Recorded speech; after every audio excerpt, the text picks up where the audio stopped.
Man, that intro music slaps so good. Hey, welcome, guys, to Fake Nerd Podcast, episode 207, where we liked the Mulan live-action movie so much we decided to review it a second time. It's true. So I'm here to talk about that in detail with Brandon T. McClure. Hello. And I don't know Ben what this was. What was this? I'm doing magic? Ben Magnet. Ooh, Taco Bell! And, of course, Ryan Eliopoulos, my fabulous roommate. It's me. It's true. All of those things. We're joined once again over the internet. The internet is the thing that's keeping us all together. We got a quarantine cast going once again. This time it is currently 100 degrees outside, and it is 9 o'clock in the evening. Is it 100? Hold on. Maybe How not hot here. is it here? Because Man. we've had it bad. Boy. Oh, it's 93 right now. It's not so bad. Oh, it's only 93 at 9 o'clock. It's cool. It was 115 in the middle of the day today. It was we had our power went out at 117 degrees with. Did you just tweet about that cover? No. Yes, Maybe. you did. I see it. Okay. Yeah. It was 100. The power went out. Oh, hello, K Titus. The power went out, and then we looked over to the freeway, and there was a big cloud of dark smoke coming up from the ground. I'm like, oh, so we're on fire too. Fern Gully. So we're on fire, and apparently Kate Tice just said that Japan is having one of the worst typhoons in history. Oh my God. Wow. Stay safe, Japan. Please stay safe. 2020 just doesn't stop. Hey, Can't guys, stop. just your California is on fire, and Japan isn't getting hit with typhoon. Guys, just your friendly Fake Nerd Podcast reminder that climate change is real. It's true. Okay, so who wants to go first of the week? I got quite a bit, so I could go if you want. Sure, I'll go. Oh, did you want to go? I don't 'Cause care. I don't have a whole lot. I'll go. I'll be quick about it. Guys, rock, paper, scissors for it. I don't care. He's not going to decide. I'll go. All right. So I did quite a bit this week. I had watched a ton of movies, so I'm just going to kind of spitball them after I mention that I read Al Ewing's new book from Boom Studios. We Only Find Them When They're Dead. I did not have time to read that yet. I think that book is really great. The artwork and the world building are stunning. If you have not read it or have not picked it up yet, and you're listening to this and you are a comic book fan, that is a new number one you should jump on. That book, it's great. I loved it. I've caught up on X-Men. Obviously, there are only 3 X-Men books this week. Only. Next week, there's 5. Whoa, is me. I had. Oh Wow. my God. Guys, we have to do an X of Swords thing soon. Oh, X-Men. Yeah, we have to do our Dog Ben, X talk. you're going to read some of the X-Men comics soon. Oh my God. I can We might already have to tell do you that. that. We'll do it in less than 3 weeks. No, but Brett, Yeah. but Starts at Ryan, when I went to the store this week, I was talking to our friend who works at the store, and I told him, I was like, okay, I need every single X of Swords book that comes out. If it has X of Swords anything on it, I need it. He's like, so all of X of Swords on your pull list? All of X of Swords on my pull list. Just throw them all in there. Let's do it. Let's do this. 24 titles. 24 titles in your pull list. I shouldn't have to do that because every X-Men title is on my pull list. But Mistakes have sometimes happened. You have to bring it up. There are the one shots that connect to the book to the rest of the titles. Sure, Like but the Swords Creation and Devastation. Usually when you tell them I want all the X-Men stuff, hopefully they're pulling literally all the X-Men stuff. I noticed something this week when I was reading them and the checklist in the back, because gentlemen, if you're gentlemen, gentle ladies, whoever's listening to this, if you're not reading X-Men, there's a checklist of a reading order in the back, and it's beautiful. Pause for 1 second. K Titus, I'm sorry that it's 4 typhoons in a row, and this is a cat, but behind us is my dog. We have both. Got We it. have many- Okay. Yeah. So on the back there, on that checklist, right under like Giant Size X-Men Storm, which I'm excited about, is Juggernaut number 1. I didn't appreciate that. No, so here's the thing. I doubt it's going to be super well connected, but one, it is being written by Fabian Nicieza, who was one of the head honcho X-Men writers of the 80s and 90s, and this is him coming back to a character he wrote significant amounts of, and it's Juggernaut like being reintroduced as like the new Kroko and Juggernaut. So like I'm gonna pick it up. I'll let you know if it's good. And it's only 5 issues. True. Like it's not going to be a constantly running series, so like it's not It's not too damaging to add. Yeah. Oh wait, actually, K. Titus, Wolverine's current title, he's fighting Dracula. That's cool. Hell yeah, dude. So, because I haven't read issue 4 yet, but I caught up on the rest of the issues of Wolverine when we Issue go 4 back is to Vampire. Issue 4 is so good. You want Dracula, baby. Just read the next issue. I know. But I have a decent sized stack, and I don't have to go to work tomorrow. So guess what I'm going to do tomorrow? I'm going to read this, or I'll probably just start doing it tonight. Screw it. I'm going to finish this stack of books. I don't have school tomorrow. I just realized. What's tomorrow? It's Labor Day. Labor Day. Oh, not for me. Yeah. Oh. Wait, guys, I don't have work tomorrow either. Well, that's why you have a long list of nerd things to share with us. Oh, That's true. Makes sense. Okay. Anyway, I'm actually getting scared that I'm not back to work yet, so, finger guns. Okay, I'll watch Ghostbusters 2 and 10 Things I Hate About You. I'm not going to mention those a lot. I just did them, and I felt bad leaving them out. that second one's a great movie. Yeah. Ghostbusters 2 is all right. Yeah, it's fun. I watched the new DC animated film, Superman, Man of Tomorrow. Oh my gosh, it's out. It did come out on DVD, Blu-ray, and now it's on digital. It was actually on digital first. Yeah. K. Titus, you're on live right now. You're in the chats. No, I know what you mean. I'm sorry. No. One day, maybe. I really like the voice cast of that movie, with the exception of Lois. I wasn't crazy about Alexandra Daddario as Lois. But ultimately, I think that movie is super cool. It takes a lot of cool elements from Superman Earth 1. It does take elements from Superman American Alien, but not as many as you think. And a lot of other, like Superman Birthright, there's some in there. Like it does kind of make a hodgepodge Superman origin story with a really cool Lobo and a really terrifying Martian Manhunter, and Zachary Quinto is excellent as Lex Luthor. And then it turns into a kaiju movie. And so I'm like, all right, cool. If this is where you're going, if this spawns a universe, I'm in. That universe would be awesome.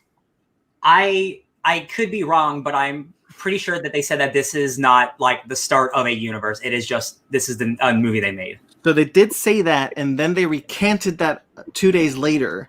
And so what it feels like to me is they're not sure. They just haven't decided. Gotcha. But I hope they do, and if not, hey, it's a pretty cool Superman origin story. I enjoyed it actually quite more than I thought I would. Good. I watched the very first Gamera, 1964's Gamera. He's the turtle. He's the briar-breathing turtle. Jetpack butt. Yeah. Guardian Tall Children. It's okay. I don't think it's aged quite as good as Godzilla, which is its counterpart. And it's very slow for an hour and a half. And that's kind of a bummer, because I'm sitting there like, man, guys, I had a hard time getting through it too, because it's good, but it's really slow. And so I'm just sitting there, I'm like, I'm gonna fall asleep in this hour and a half movie. Let's be honest, like some of the other like Godzilla-esque films from earlier in are pretty slow themselves. Godzilla gets a pass, but like Raids Again, which is the next one, Yeah, pretty slow. Rodan, the original Rodan, slow as hell. Yeah, but the idea with like the reason why I think Godzilla, 1954's Godzilla, has aged so well is because of its allegory. You know, its allegory nature. It is very heavy-handed in its message, and I think that message just carries that movie into kind of a classic status more than Gamera, which is really not about anything except for a giant turtle. Cool. True. Hello, Mag, to you too. Watching that movie, I was intending to go through all of the Gamera films. I'm not going to do that anymore. Instead, I'm going to jump to the Heisei trilogy, which is the second era of Gamera, where there are 3 movies that are apparently incredible, and it's the only reason why I want to watch Gamera anyway. So hopefully next week I'll talk to you about those. I'm just gonna wait for the Shin Gamera movie. Yo, after watching this movie, I was like, man, I'd watch Shin Gamera. That's my favorite trope is old man Logan or old man character, and now Shin version. We're just like, yeah, what if we mess it up completely and do something new? I'm like, Shin, baby, yeah. Wait, Brand, do you still watch Death Battle every now and then? I know of their Gamera versus Godzilla. Okay. Yeah. Yeah, they're cool guys. Goku would not beat Superman. Anyway, Mulan. I watched the original Mulan. Ultra Instinct Goku would absolutely beat Superman. Mm-hmm. Absolutely. Mm-hmm. Well, he hasn't seen that. No, That's it's still true. It still exists. I watched the original Mulan. Not a lot to talk about there. That movie rules. That movie's actually way better than I remember it being. I had a good time. Good. I wrote this down weird, so if I'm squinting, it's because I have a weird order here. Because I watched the new Mulan, I decided to watch Crouching Tiger, Hidden Dragon for a comparison that we'll talk about in our review. But I did really enjoy Crouching Tiger, Hidden Dragon. I thought the movie was awesome. The martial arts in that. That movie started to scratch an itch I had from watching Mulan. And so that's when I posted on Instagram, which, Ryan, thank you. I want more of that. Movies from the top of my head. It's like, yo, these all kick ass. Yeah, I want more kick ass kung fu movies.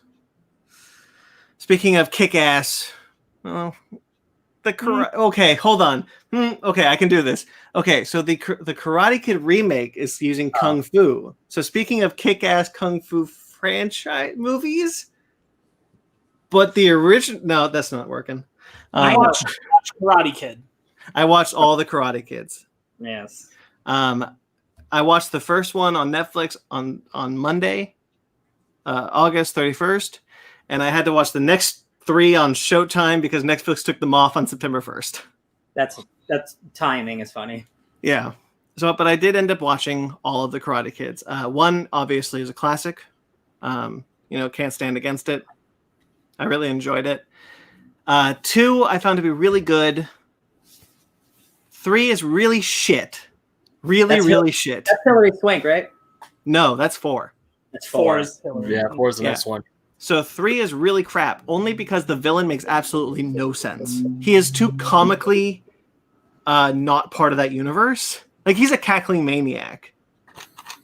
And then there's Danny is really stupid in a way that he's just never been.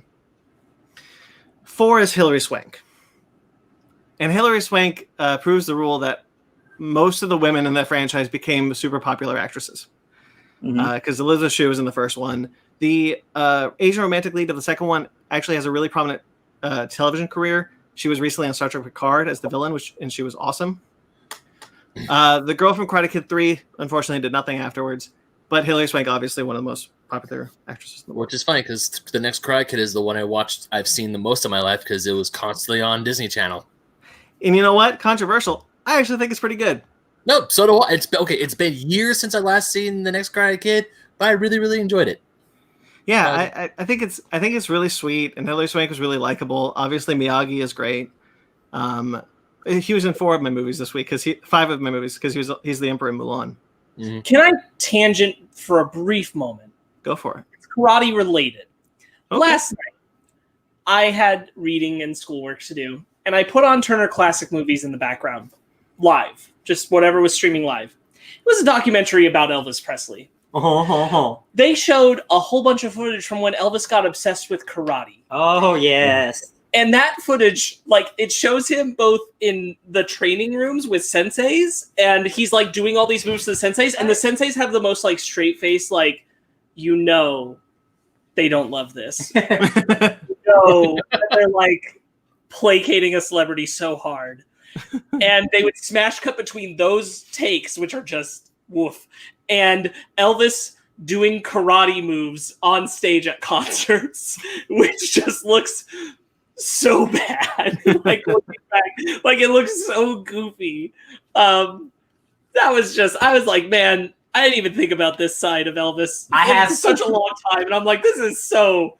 You guys gotta look up a clip of Elvis doing karate at. When was this in his career? Was this later when he was doing the residency in Vegas? He got really into karate. It looked bad. So Elvis, my grandmother was obsessed with Elvis. So her house was just covered in memorabilia, and I'll always remember she had a clock where the legs did this, so it looked like he was dancing. Fun fact about Elvis: he was so rich, and he loved this one specific peanut butter banana sandwich from a restaurant that he would literally spend thousands of dollars to fly that sandwich around the world anytime he was touring. He had a plane that he would it was a sandwich plane. And he just, like, there were like these 1,000-calorie peanut butter banana sandwiches. He's like, I don't care, man, fly it to me. And I'm like, Elvis, you're crazy, man. I used to look up Elvis. That dude was nuts. That dude, like, I haven't looked a lot into Elvis in a while. Like, I knew some things, and I was aware of the karate stuff, but, like, I hadn't really taken a look at it for a while, and I had to stop what I was doing. I'm like, this is... Good Lord, man. Okay. Elvis was out of his mind. Okay, so speaking of Elvis, I have to bring this up now. Have you guys ever heard of the show Drunk History? Oh, of course. Yes. It got canceled. Yeah, rest in peace. I freaking love that show. But there's an episode of Drunk History where they're talking about how Elvis went to Richard Nixon and asked to be part of a special arm of the FBI to be a officer of the law. Yeah. Drug bust because he thought that was the coolest shit ever. And Elvis wanted to be James Bond. I'm like, Elvis, why? Why? I mean, it's Drunk History, so obviously the people reenacting or telling these stories are drunk off their asses. So grain of salt, but still. History, Elvis is so cuckoo. Yeah. Anyway. Also, right, Jack so Black and Dave Grohl's in a lot of them, and I like that a lot. I love Dave Grohl. Real quickly, I think 2 would have been a lot better, by the way, Karate Kid 2, if they didn't end with a fight sequence and it just ends where it does, because it actually ends in a really nice place. And then they're like, oh, wait, shit. We got to put a karate thing at the end of this. Makes sense. And 3 is garbage. But anyway, so the next Karate Kid I quite enjoyed. But so I did that because I wanted to watch Cobra Kai. Now that it was on Netflix and I've heard great things about it, I was like, okay, let's watch Hell Cobra yeah, Kai. man. Black Dynamite. Go on. Yeah. Yes. So I've been hearing some really great things about Cobra Kai. I've never seen any of the Karate Kids before. So I just binged them all this week and watched the entirety of Cobra Kai. Season 1 and 2 are on Netflix. Season 3 is coming next year. When that show starts, it is very hard to discern what it's about. Like what its theme is. Because the theme of Karate Kid is very much like, it's anti-bullying. Stand up for yourself. Don't throw the first punch. But you know what? Don't be an asshole. Kind of like your shirt. Don't be a dick. I forgot I had this. No, I saw it earlier. I'm like, that's true. He has my face on his shirt. When Zara hugs me, it's very awkward because she's actually hugging you. Mm-hmm. Anyway, so Cobra Kai, I'm watching it, and Johnny Lawrence, obviously it's about him.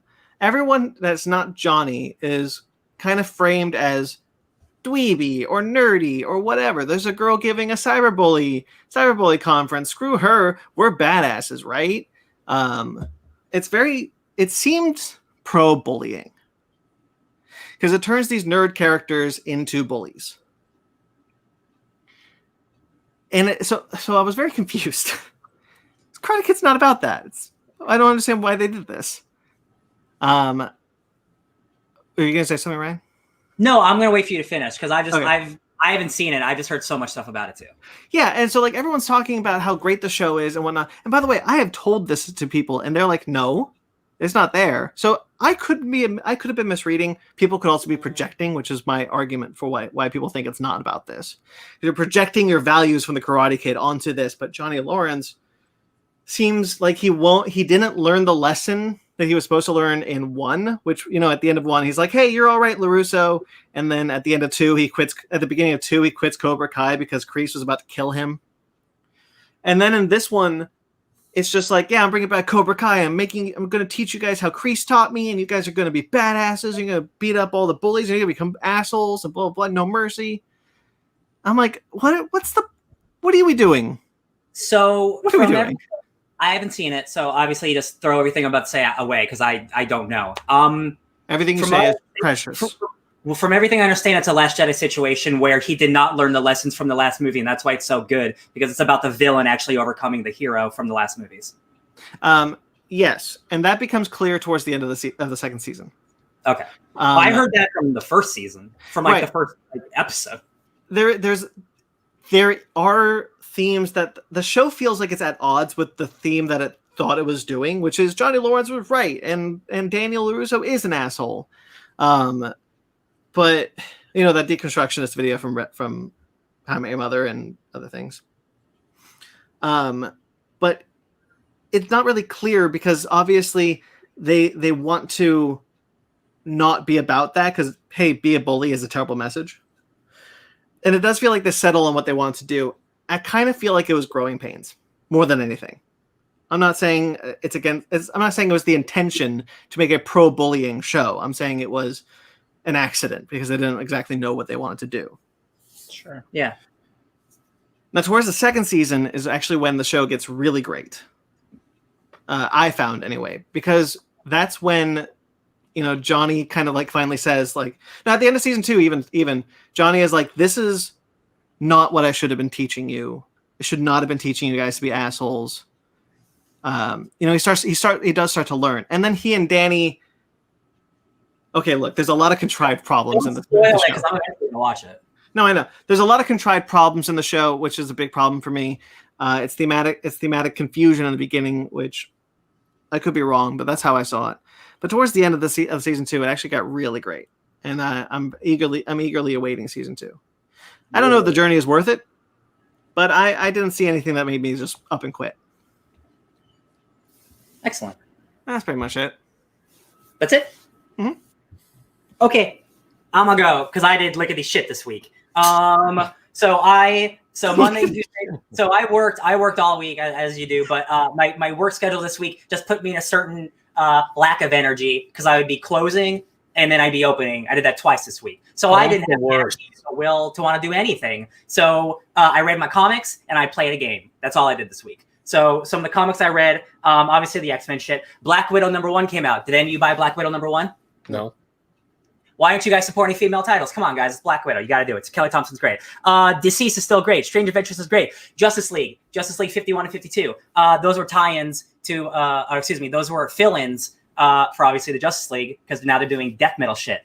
I realized that, a writer I really like, Jeff Loveness, is doing the fill-in, and I want to support that guy after I saw a page. Guys, I'm not exaggerating. I think these 2 issues, this little arc, is my favorite comic of the year. It is, one, just beautifully drawn by an artist that I'm not familiar with. So this is a new artist that will probably in a year be like a huge event comics guy. But it is just a truly beautiful and introspective look at the Justice League and what it means for comic books and what does an ending actually mean for comic book characters. And the whole book's about the Black Mercy, and it's about the Justice League landing on a planet, all of Black Mercy. So it's all about them dealing with all of their realities and shit. And it's so beautifully written and so crazy. And I was like, oh man, I don't know if anyone's reading this comic because it's just a fill-in, and that's a bummer. I'm so glad I did. 51, 52? I think it's 50. Yeah, 51, 52. Man, yeah, I had that. All the other comics this week were great, or were fine. I'll mention one more, but yeah, Justice League. If you guys want a 2-issue, just really great arc, check it out. Jeff Loveness, he's going to be the new writer for Ant-Man 3. That dude is seriously he's bumping up in the world of great writers. The last comic I'll talk about is Lonely Receiver, which is a new #1 from Aftershock. It is if you guys have seen, the closest thing I can describe it as Spike Jonze's Her, which is about a guy who dates an artificial intelligence. That's the closest thing I can think of to anything else in the terms of entertainment.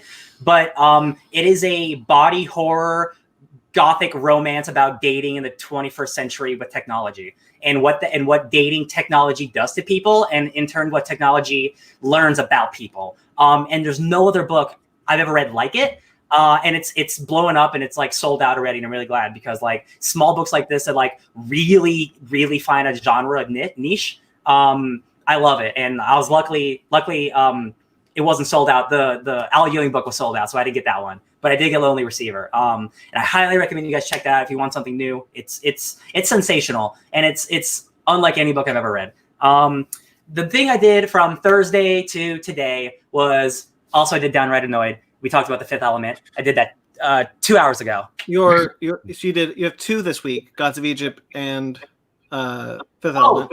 That's right, because we did that one on Monday. So I go, look at that! I'm getting so much stuff. Oh my gosh! So both of those are in the link below. Thank you, Brandon. So from Thursday night to today, I played and beat the Avengers campaign because I was just so curious. And once I got into it, you guys, they marketed that game wrong. They marketed that game so wrong because that is a 12-hour real campaign where you don't have to touch the multiplayer. It is mission-based, so like if you play the beta, you know you have to pick missions, but you can even skip that and just go, there's a button that says continue campaign after the next mission. Brandon, for you specifically, this is a freaking awesome Avengers campaign. Like it's not big and bombastic like Endgame because it's the very first one, right? The villain's MODOK, the last boss is MODOK. Like that's not a spoiler or anything.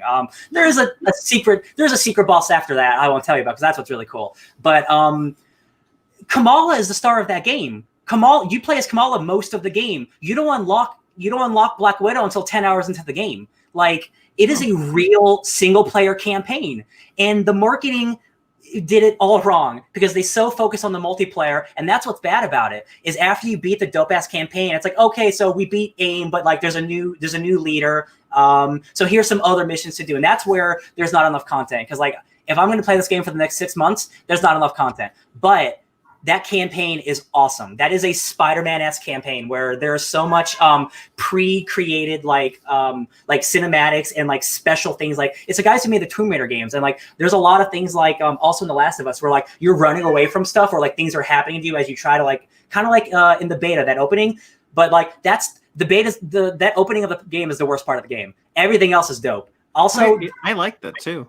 No, exactly. And if you like that stuff, then that's the worst of it.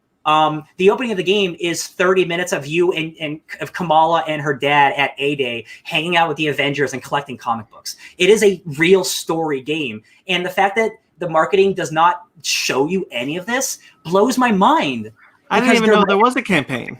Exactly. Dude, I'm serious. Like it's like you might as well just put this in. And unfortunately, it is a multiplayer game. But if you just put the disc in, you can play the campaign and never touch the multiplayer. It is still encased in the multiplayer. It is still encased in the multiplayer trappings where like there's gear and stuff like that. But like you could just put this game, Brandon, and not touch the multiplayer. Like all the single player missions, you can't play with people because they're structured around only stuff you can experience while the other Avengers are doing stuff. And guys, I'm not exaggerating. The last mission, like in games like, oh, it's the last mission, or should you want to proceed? I'm like, yes, of course. I thought that mission is like an hour and a half to 2 hours long. It is long. It feels like a finale. I'm not joking. I was on the edge of my seat, like smiling during one portion, and I'm like, oh my God, I am having so much fun right now. Like the most fun I've had all year in this final mission. And it's just like one specific thing of like all the Avengers are doing their own cinematic stuff while you are doing stuff as well. And you're bouncing between all the characters in the finale. And I'm like, I don't know why they didn't show any of this. Like they really marketed that game so wrong because I love it. I love that campaign. It is fantastic. All the character stuff, it's so good. Again, they marketed those characters wrong because like Bruce Banner is actually really sweet and like really wholesome. And Tony Stark is as much an asshole as you want him to be. And Black Widow is awesome and Cap's awesome. And like, man, 3 years of bad marketing. I just can't believe it. I just put it in my cart. I'm gonna get it. And again, like I think the gameplay is good enough. Like I am still playing the stuff afterwards because like the point of these types of games is, you level up till you get to the end game and then you do a big raid, which is like a really hard, really cooperative. You've played Destiny, a really cooperative, like super hard mission that like it gives you the best gear and the coolest loot because it is a loot game. So I don't feel the game has enough at the end game because it just came out. That's just how it is. But they really should have focused on that campaign because that's where the money is.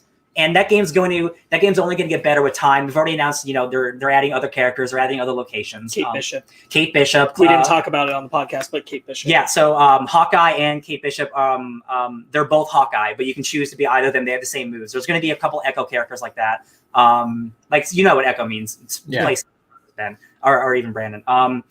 I think the core of that game is really, really good, and I'm still playing it afterwards. Like I am gonna be playing it a while because I find the combat so fun, and that skill tree is so much bigger than I thought it was gonna be. And you can really specialize how you want. Just like Destiny, you pick an ability and it gives you 3 options for that ability. So if you want to be more offensive, more defensive, or a mix of both, you can choose how you play. And I can't believe like they marketed this game so badly for 3 years because I think they got a winner. I really do. Right. Again, like there's not as much content as I'd hope after an end game, but if that was sacrificed so you can have the great campaign, all that stuff's going to come in 5 years. This game's going to be insane. It's going to have Doctor Strange, and it's going to have a Wakanda mission. It's going to have all that shit, right? But like for now, I'm like, yeah, man, play that campaign, and then come back maybe if you're not into the multiplayer. I played like 15 hours over 4 days, and I really do think like just the experience in the beta, like so my copy, yeah, Best Buy, I had pickup arranged, and they're like, yo, hey, delayed, and I'm like, okay, and they're like, we'll let you know about the new date, or if we can't let you know about the new date, we'll just cancel it. And I'm like, okay, no, we're not doing that because that happened flags out a while back. I want that steelbook. And so I was like, hey, can we change this to shipping? And so I changed it to shipping. And then UPS dicked around for a couple days, and now I'm not going to get it till Tuesday. It was supposed to arrive yesterday. Dang. Anyway, when I get that, I'm going to play through the campaign because I want to get the campaign. I want to do it, but then I want to get through the campaign, and I want to be able to do all those multiplayer missions like with friends, because the value of that game really is in as far as the like multiplayer missions, it's doing it with your friends. That really enhances that whole experience. Yeah. Like doing those missions by yourself is like, yeah, all right.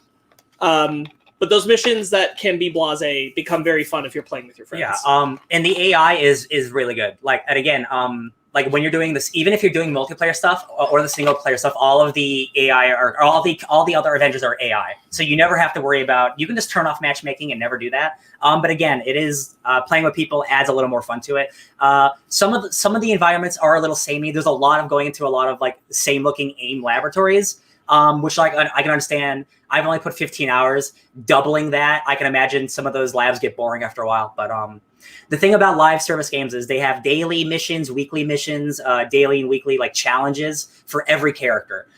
So for someone like me who likes playing the game enough, it's easy for me to pop in for like an hour or less and just like, okay, I'm going to level up Cap for a little bit so it unlocks this thing for me. Sure. And they're just constantly giving you new stuff to unlock too, as it's a live service game. So I'm just happy it's as good as it is because like I was hoping for this to be good because I want an Avengers, I want a Marvel game I can play all the time. Like that's like as a Marvel fan, that's the dream, right? DC Universe has DC Universe Online, and that game's pretty dope. But I don't want to play an MMO like that, like World of Warcraft. This is what I'm looking for.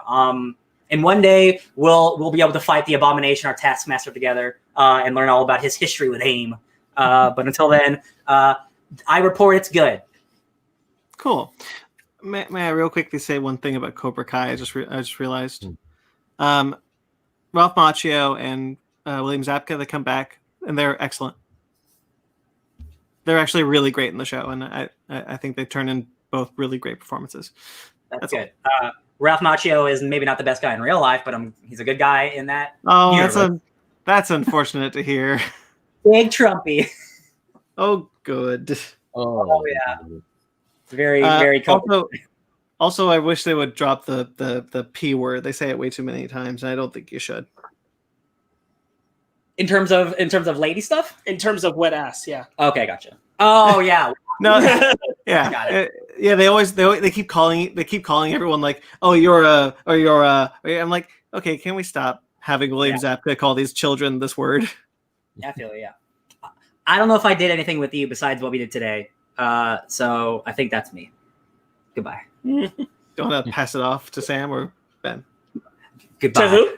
To who? We're good. No, Sam's not going to be on this episode. We tried to get it in. Right. I'm sorry. Sparks. Yeah, what's in up? my defense, I didn't eat enough pizza. Oh, that's cool. Ben, Do you want to? Yeah, I didn't do a whole lot this week. Fanny and I, we finished season 3 of Legend of Korra. So we started season 4 yesterday. I love season 3. I kind of think the final villain's plan isn't the best, but in terms of action and characters, season 3 is awesome, and I'm really looking forward to rewatching the season 4. We got to a certain part where Fanny almost lost her mind because she was asking about this character the whole time we were watching it. I'm like, can't tell you, babe, it's a spoiler. Can't tell you, it's a spoiler. I already know, and it is cool. It is cool, yeah. And I can't talk about it because Sparks hasn't seen it yet, and I don't want to spoil it for him. So, or any of our other listeners who also haven't seen it. Yeah, or anyone else who also has not watched Legend of Korra yet. But mostly Sparks. Yeah, but But mostly. I am most important. I went and got my comic books this week, so hooray for that. And I did another run to Frankenstein's really quick. I went there to get three things, and I got those things.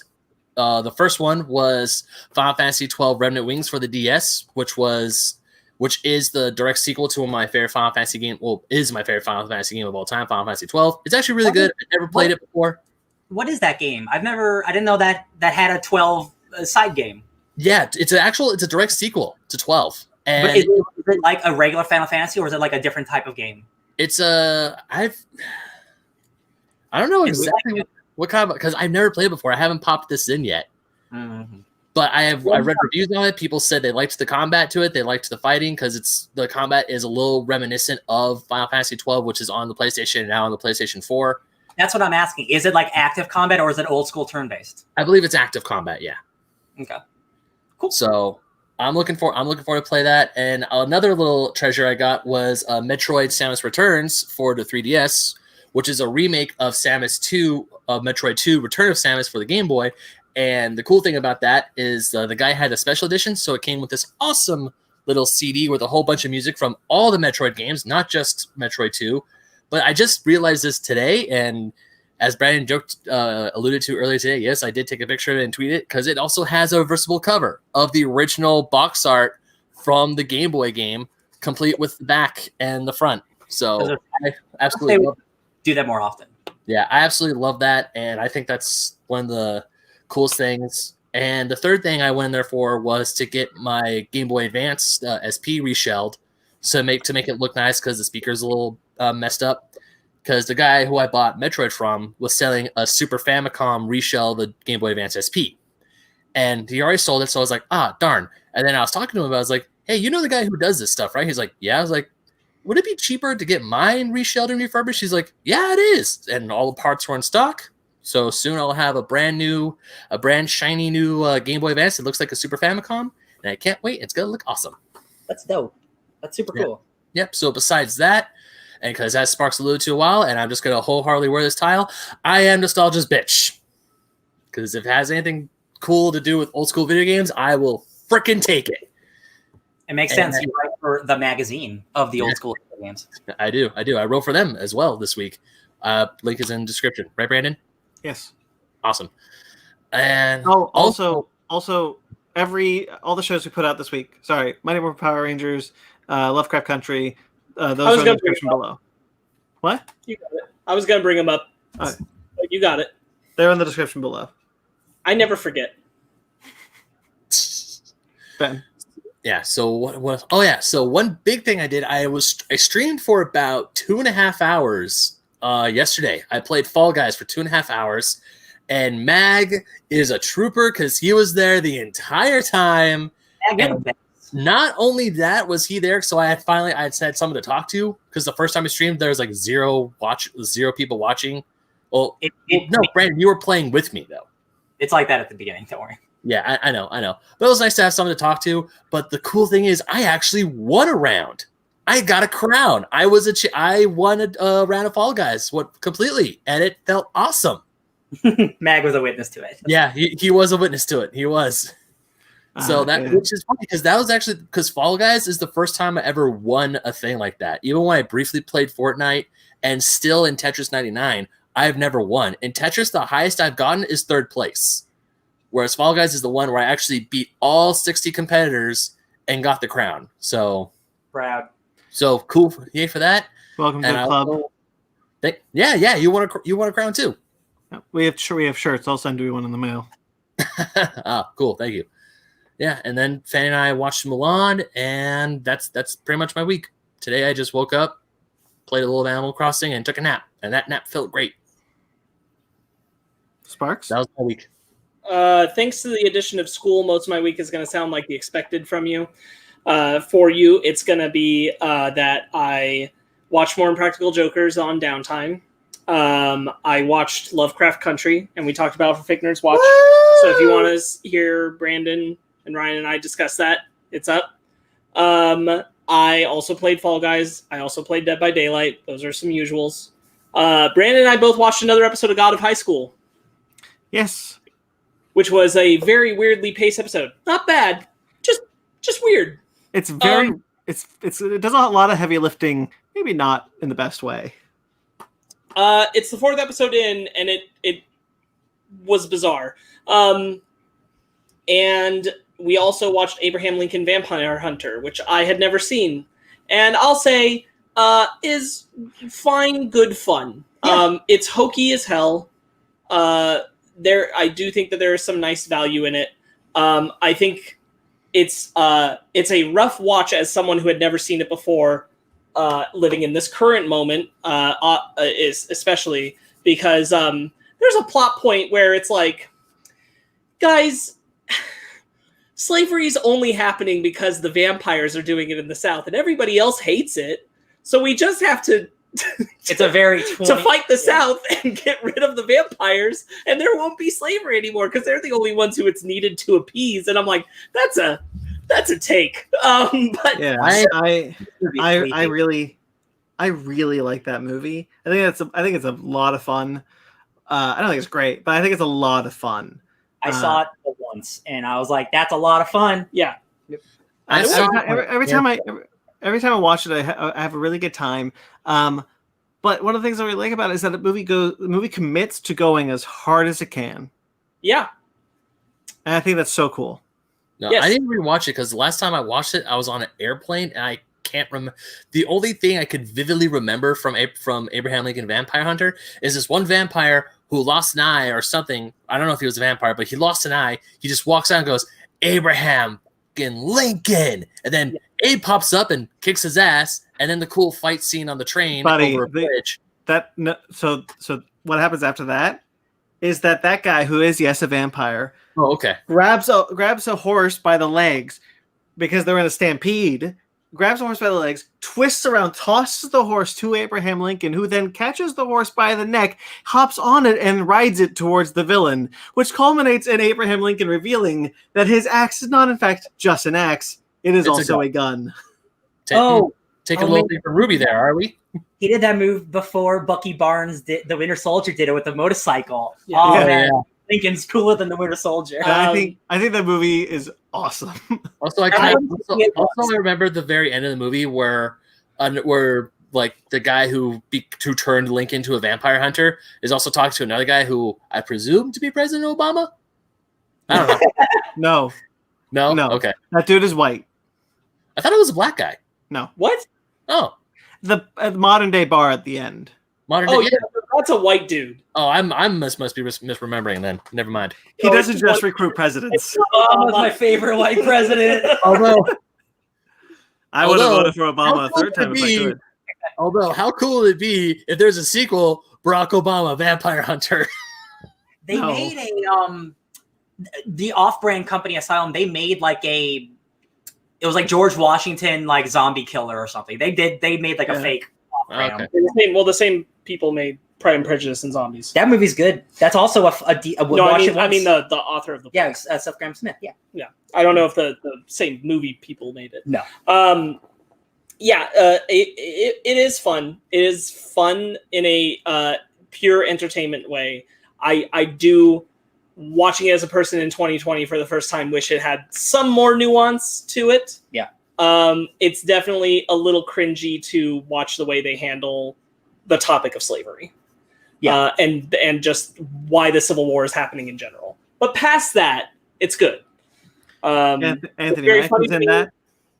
Yes, it's very funny to me that the actor playing Lincoln, I couldn't pick out of a crowd, but he's surrounded by many famous people.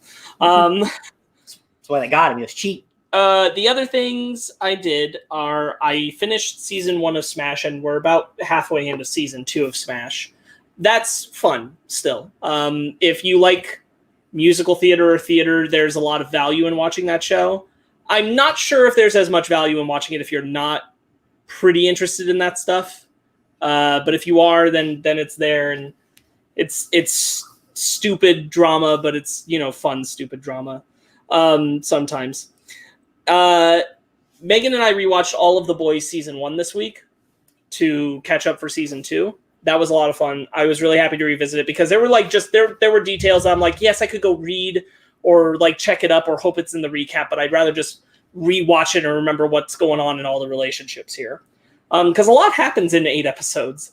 And then related to that, before we started this podcast, Ryan and I and Megan watched the first episode of the new season.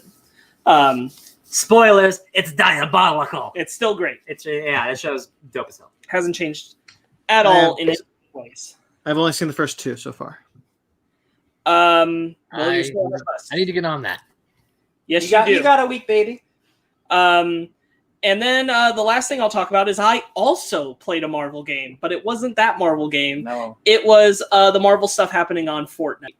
Oh, that's funny. I started Fortnite and I got him into it, and then I didn't play any Fortnite because I wanted to play Avengers instead.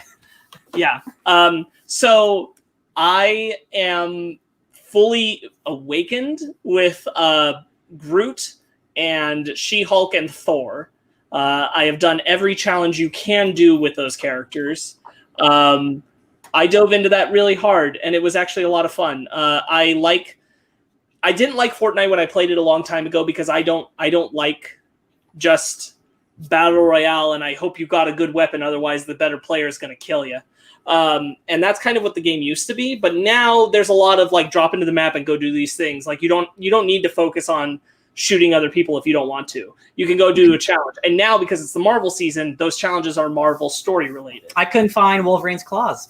I looked and I was like, where are the claws at? And I got shot by a rocket. Yeah, that one takes a little bit.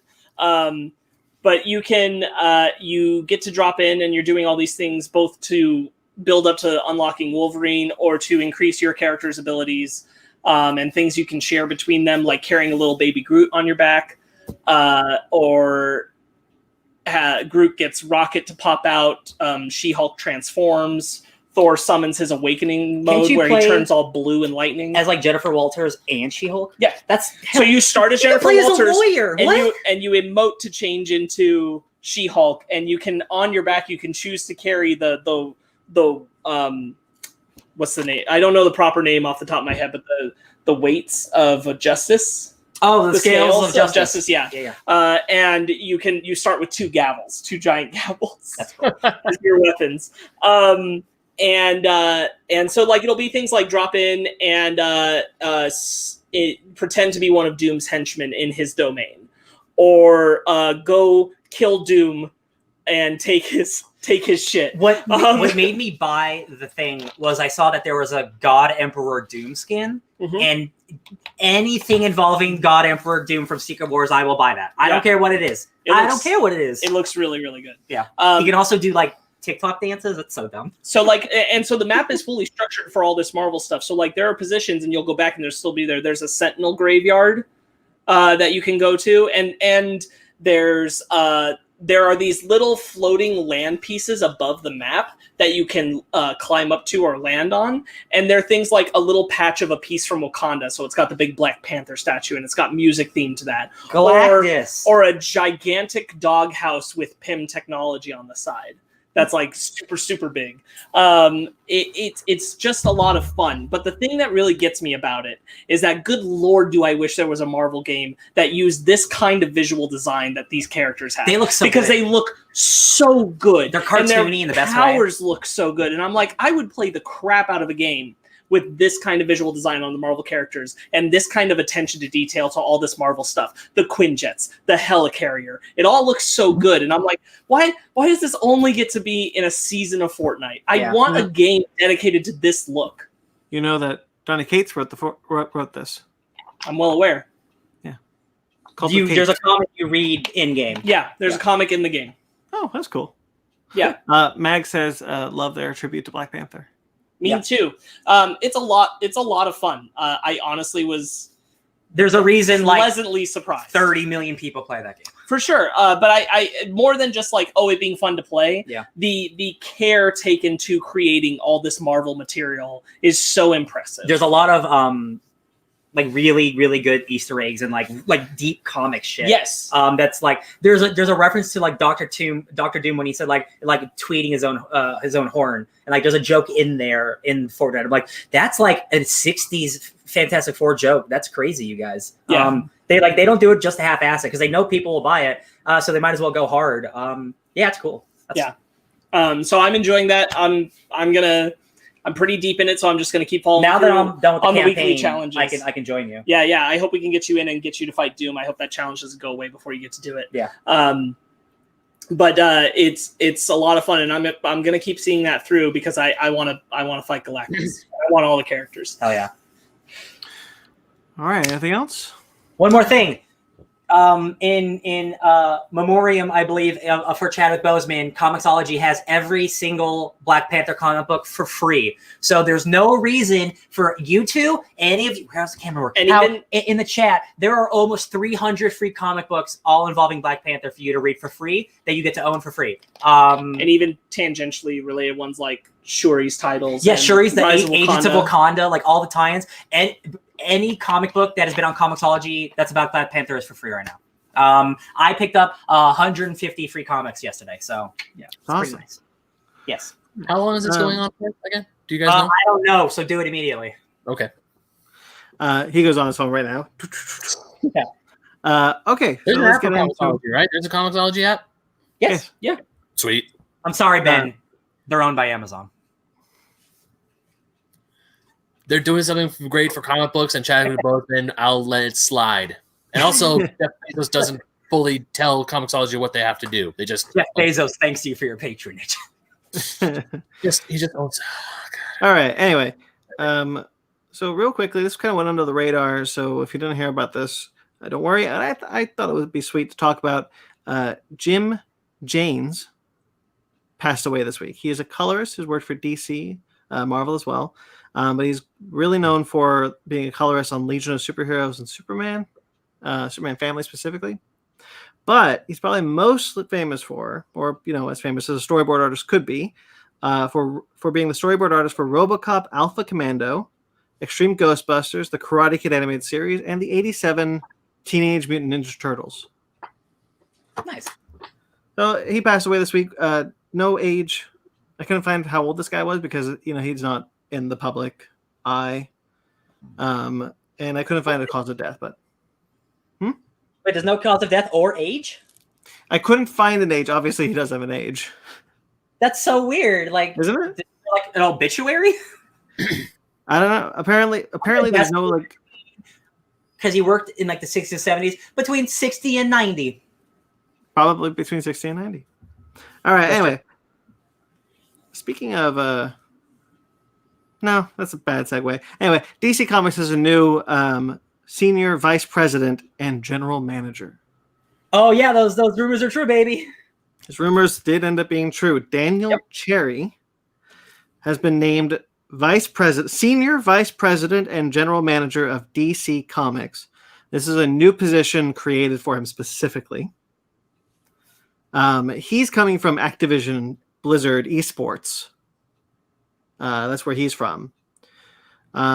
He will now take over business affairs editorial, talent services, marketing, sales, brand and direct to consumer, along with overseeing business development. So he's been charged. That seems like a lot of responsibility. No offense to a man who managed teenagers playing video games. Yeah. He will report directly to Pam Lifford, Warner Brothers Global Brands and Executive and Experience President. The reason why AT&T or Warner Media are doing this, they say, is to allow Jim Lee to take on more DC brand responsibilities. Lee will bring, this is what they say. I really like what they say. Lee will bring his unmatched creativity, passion, and innate knowledge of DC characters and canon to the company's efforts to evolve the brand and create relevance for new audiences around the world.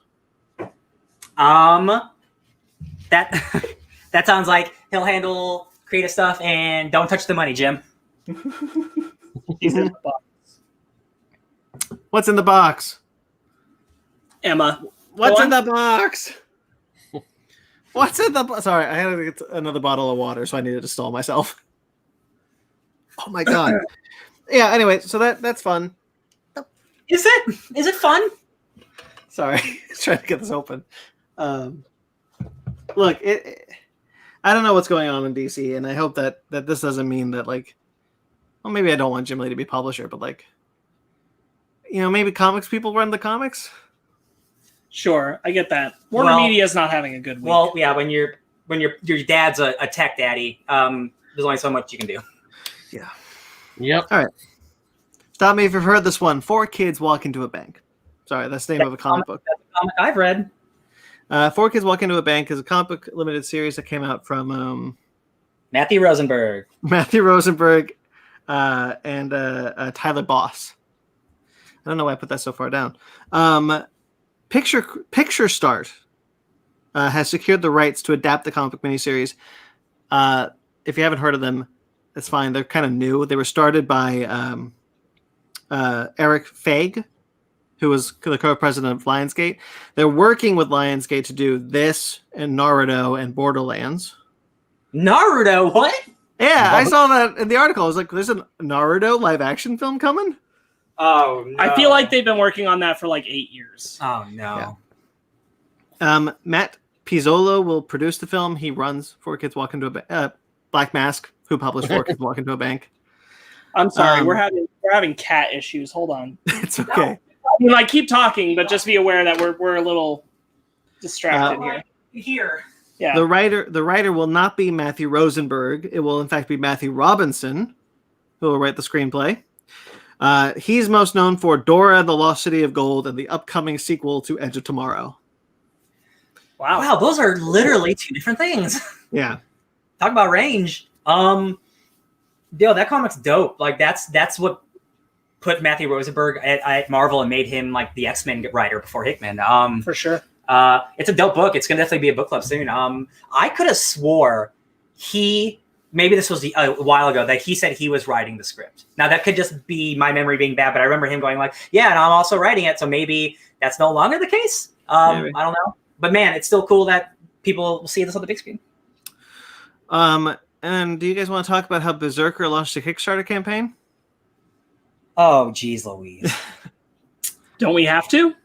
Yeah, well, it's on here. We don't have to. We can skip it if you want. Why wouldn't we talk about it? He just said, do we have to? I just said no.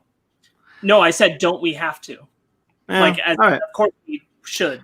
Well, that's basically it. The new Keanu Reeves, Matt Kent book coming from Boom Studios has launched a Kickstarter campaign.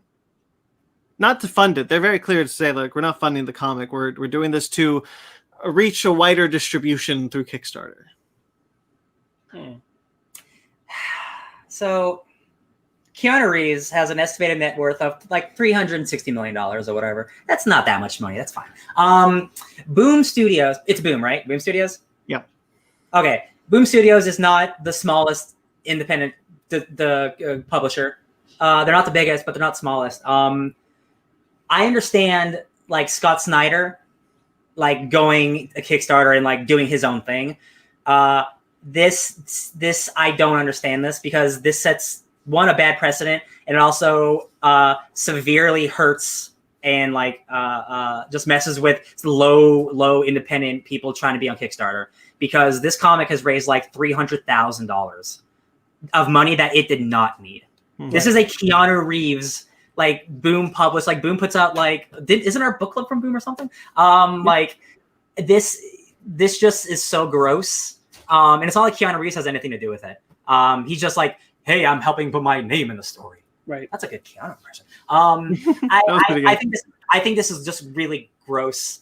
And like, I don't know how much more distribution your comic needs than the comic shops and the bookshops that would already go. Like, where are you going to put it? Like in the mailbox of every American? Like, I think this is kind of gross. That's what I think. Sure. Yeah.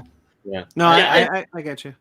I agree, because Keanu Reeves, like, we knew, like, when we heard this book was coming out and Keanu's name was going to be on it, people were going to flock to it.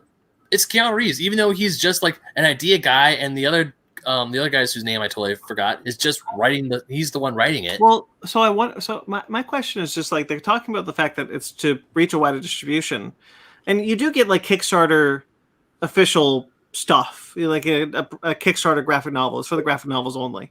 I'm pretty sure, real quick, the lowest tier, you don't get anything. It's just this is you believe in it. They call it a support tier. It's like, you believe in the product. Here's $10. You're not getting anything from it. Bullshit. Oh, that's hey, instead of doing that, $5 Patreon Victor Podcast. $25 Keanu Reeves shipping a bottle. I'll put a Keanu Reeves sticker on a ship in a bottle and send it out. Get like a Matrix figure. No, what we have to do is find a tiny little Keanu Reeves figure and put that Keanu Reeves figure at the helm of the ship in the bottle. Right. Right. So anyway, like it's just for the graphic novels. So where do you think you want to? Where else you want to put it? It's going to go to Barnes and Noble. It's going to go to Amazon. It's going to go to. These are the graphic novels. What is Kickstarter going to do that Diamond isn't already doing? So again, a lot of things I'm going to say they're hearsay and they're like just people on Twitter or whatever. But apparently, Boom is not the best place to be an independent. Like if you're just a dude on your own, Boom's not the place you want to go to. Like it's Aftershock or Vault or Image. Now that's just people who might have just had bad experiences, whatever. But like everything I've heard from Boom is like their business practices aren't the best, and this just seems like a way to get a lot of money because again, like this book doesn't need help. This has Keanu Reeves' name on it. That sells the book alone. We were all going to probably buy this book, right? Like it just seems really gross. And again, there's like how many comic book Kickstarters are there right now where like this is on the front page and there's thousands of poor comic book creators who don't get seen because Keanu's on the front page. Right. Yeah. It's really shady. You know, Ryan, we know someone who works at Boom. We did she work at the comic shop? Yes. Okay, then yes, I do too. I'm like, does she still work there?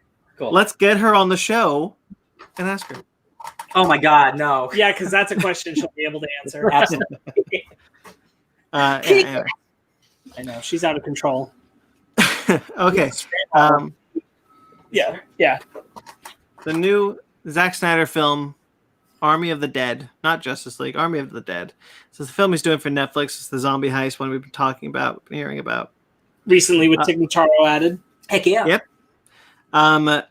They have announced, Netflix has, that they have greenlit both an Untitled prequel movie and Army of the Dead Lost Vegas in a anime series.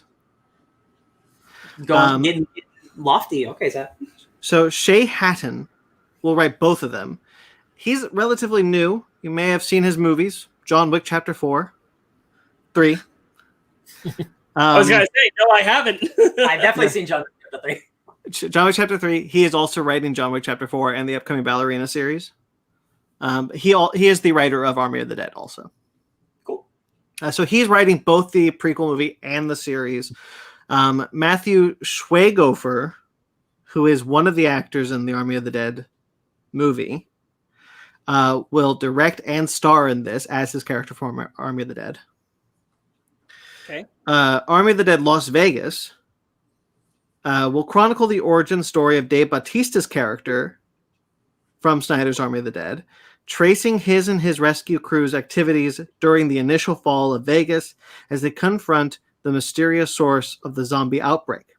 Alongside Bautista, Ana de la Reguera, Tig Notaro, Omari Hardwick, and Ella Purnell will be reprising their upcoming roles for the anime series. Interesting. Zack Snyder will direct 2 episodes of it with Jay Olivia, who will also direct another 2. That's one of the DC head honcho animator guys. Mm-hmm. That's it. I like Zack Snyder when he does animation, so I'm stoked about him directing that. Yeah. I have no problem with this at all, other than it sounds a little like counting your eggs before they've hatched. Yeah, they seem just a little bit overeager to me, but maybe they have a lot of good reason to be, and that's fine. Yeah, maybe our what's it called? Army of the Dark? Army of the Dead. Army of the Dead. Army of the maybe like it's like, oh yo, we got a winner, and like if we could squeeze a little bit more out of this, why not? It makes me think of like Train to Busan, which also has an animated thing and another movie. Like they just want to be the American Train to Busan. But Train to Busan didn't announce it before Train to Busan came out. That's the only part that really gets me about it. Is I'm like, this seems really early to go for this. But I mean, if it's good and they had announced it like right around its release or after, I would have been like, cool. Dope. I'm curious if they're not just going to be regular to slow zombies. I'm almost curious if it's like almost like a Left 4 Dead thing. Because, like, why would you make a prequel about all these characters if it's just, like, a boring zombie slow? You know what I mean? Mm-hmm. So I wonder if, like, there's enough character I can't even see, no offense to him. Genuinely. No offense to Zack Snyder. I just can't see him, like, working well with slow-paced zombies. Yeah. That's not his his MO. Just because like we haven't really, I mean, we have a few times, but not really seen like bloaters or tanks, like like zombie mutations. And I would love to see something like that. I've been expecting that this will be some elaboration on his Dawn of the Dead. Yeah, faster zombies. They have 3 legs. Well, because his Dawn of the Dead was the first to do the fast zombies. It's true, all of it, if I recall correctly. Yeah. Either way, they're already dead. Yeah. Oh, it's true. We all are. In his eyes. All right. Sony Pictures. Hold on, real quick. Inside. I scrolled through the news. You don't have the stuff about Warner Brothers and Ray Fisher this week, correct? No, I do not. Do we want to touch on that? We haven't yet. No. Why start now? I guess. Jesus. I mean, if you want to, we could. I've always wanted to. My thing is hello, Solo Wookie. Hi, Solo Wookie. We've alluded to the allegations about Jeff Johns and everything. We haven't talked about it specifically as a news item. But I have to say, after what Ray Fisher has been talking about and posting about with Warner Media's statement, I'm disappointed in Warner Media for coming out the way they did. Oh, are you kidding me? Of course. Yeah. Now that Ray Fisher is making it really clear, like, yo, I can't even believe they did this. They have no idea the receipts of conversations and information I have. This was a mistake, and I'm like, yeah, I bet it probably was. This sucks. It's unfortunate that this is how it's going. Yeah, I don't. I am really happy that not just him, but also John Boyega have been coming out and saying, yo, the way that these studios have treated me is a piece of shit, and I'm going to talk about it because we need to talk about it. And I agree. I'm going to deal with this cat again. It's not great, guys. I don't know why she's deciding to do this now. I read like John Boyega's. Sorry, go ahead. I really like John Boyega's thing. Yes, I thought John Boyega made a pretty good and powerful statement. I think Ray Fisher. I'm eager now that Ray Fisher has said that Warner Media did this. He's like, I'm going to start saying things in public I was going to hold back on, but now I'm going to start being really upfront about this. Yeah, and I'm glad because that's what I've wanted him to do. Realistically, and I know you're a fan of the Jeff Johns, Brandon. But like this week was like. They even tried to like throw like the other producers under the bus and save Jeff Johns, and Ray Fisher was like, no, he's just as culpable as anyone else is. So I appreciate him week after week continuing the fight after just getting the worst messages you could possibly get on Twitter. Oh my gosh, I respect you. Being a fan of a writer does not mean I don't want accountability. No, yeah, I know. It's and honestly, we should talk about this. And let's be honest, like. I don't have a reason to be a big, like, I'm not a fan of Ray Fisher. I don't like his Cyborg. I don't think he's particularly talented in the things I've seen him in, but I don't think that he should be treated the way that he's talking about it. Mm-hmm. So if that happened, I do want him to be able to speak out about it. Brandon and I kind of talked about the Warner Media thing after they made the statement, but Ray Fisher hadn't responded. And we were like, oh, this looks like, geez, what is happening? And then Ray Fisher responded. I'm like, oh man, this is about to blow up. I hope it does. Holy crap. Yeah. More to the point of why I want to talk about it is Warner Media is making some interesting missteps, in my opinion, right now. We've talked about it with some of the DC comic stuff, and now with this Ray Fisher situation, it's crazy. Yeah. Just after DC fandom. Yeah. Well, another DC fandom is coming up, and Warner Brothers is no stranger to a massive controversy before a major event. Yeah, so we'll see what happens. Feels like something we can't stop doing. Yeah. Are you good? Did you have anything else you wanted to say before we? No, I just wanted to address it in that manner. I'm going to help Brian real quick because I think I figured it out. I'm good. Okay. All right, the 3-body problem. Did you guys ever want to know what DB Wise and David Benioff are doing next? Yeah, Confederate. No, they are in fact doing an adaptation of the book trilogy, The 3-Body Problem, with Rian Johnson. That was the big news, is they teamed up with Rian Johnson. As well as Alexander Wu, who has been a director on True Blood and the showrunner of The Terror Infamy. Okay. He will write the series and executive produce the series with Benny F. and Weiss, whereas Ryan Johnson and his producing partner Ram Bergman will just be executive producers. Oh, so he's not involved at all then. Pretty much. Yeah. They had a friendly conversation at Lucasfilm for a moment. Yeah. Lou Sixon, who is the author of the book, is a consulting producer. Cool. And Ken Liu, who actually wrote the English translation of the book, is also a consulting producer. This is what the first book's about. We don't know what the series is about, but this is what the first book's about, just to kind of give you an idea of what this is.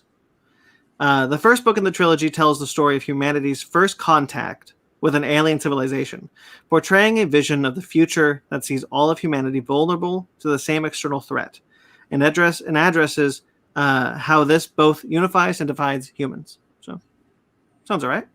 The one thing that I saw was some people are like, so they're getting the guys from Game of Thrones who don't believe in themes to get to adapt a book that's literally all about themes. Yeah. And I'm just like, ooh, I can't wait. Oh, they're starting another book series that's not finished yet. That's going to end well. I'm sure it's going to be fine. Yeah. I think it is finished. I think it's just 3. Oh, because you said we know what the first one is. We don't know what the whole series is about. We don't know what the television series is about, but we know what the first book is about. Got it. Okay, gotcha. That was the first book. Okay. Sony Pictures Universe of Marvel characters. We always jump for joy whenever we hear that moniker. Supposedly, Deadline reports that Sony is developing a series of Marvel TV shows for Amazon. The first series is going to be about Silk, who we actually heard was getting a movie a little while back. Cindy Moon. Silk is, of course, Cindy Moon. The showrunner of the show will be Lauren Moon, who is also an Asian American. And that's pretty much all we know. There's been no comment from Amazon or anybody involved in the production, like Pascal or Lauren Moon. So these will be the shows that are headed by Phil Lord and Chris Miller. Oh, well, I'm just glad they're still the Spidey people. That's really good. Yeah.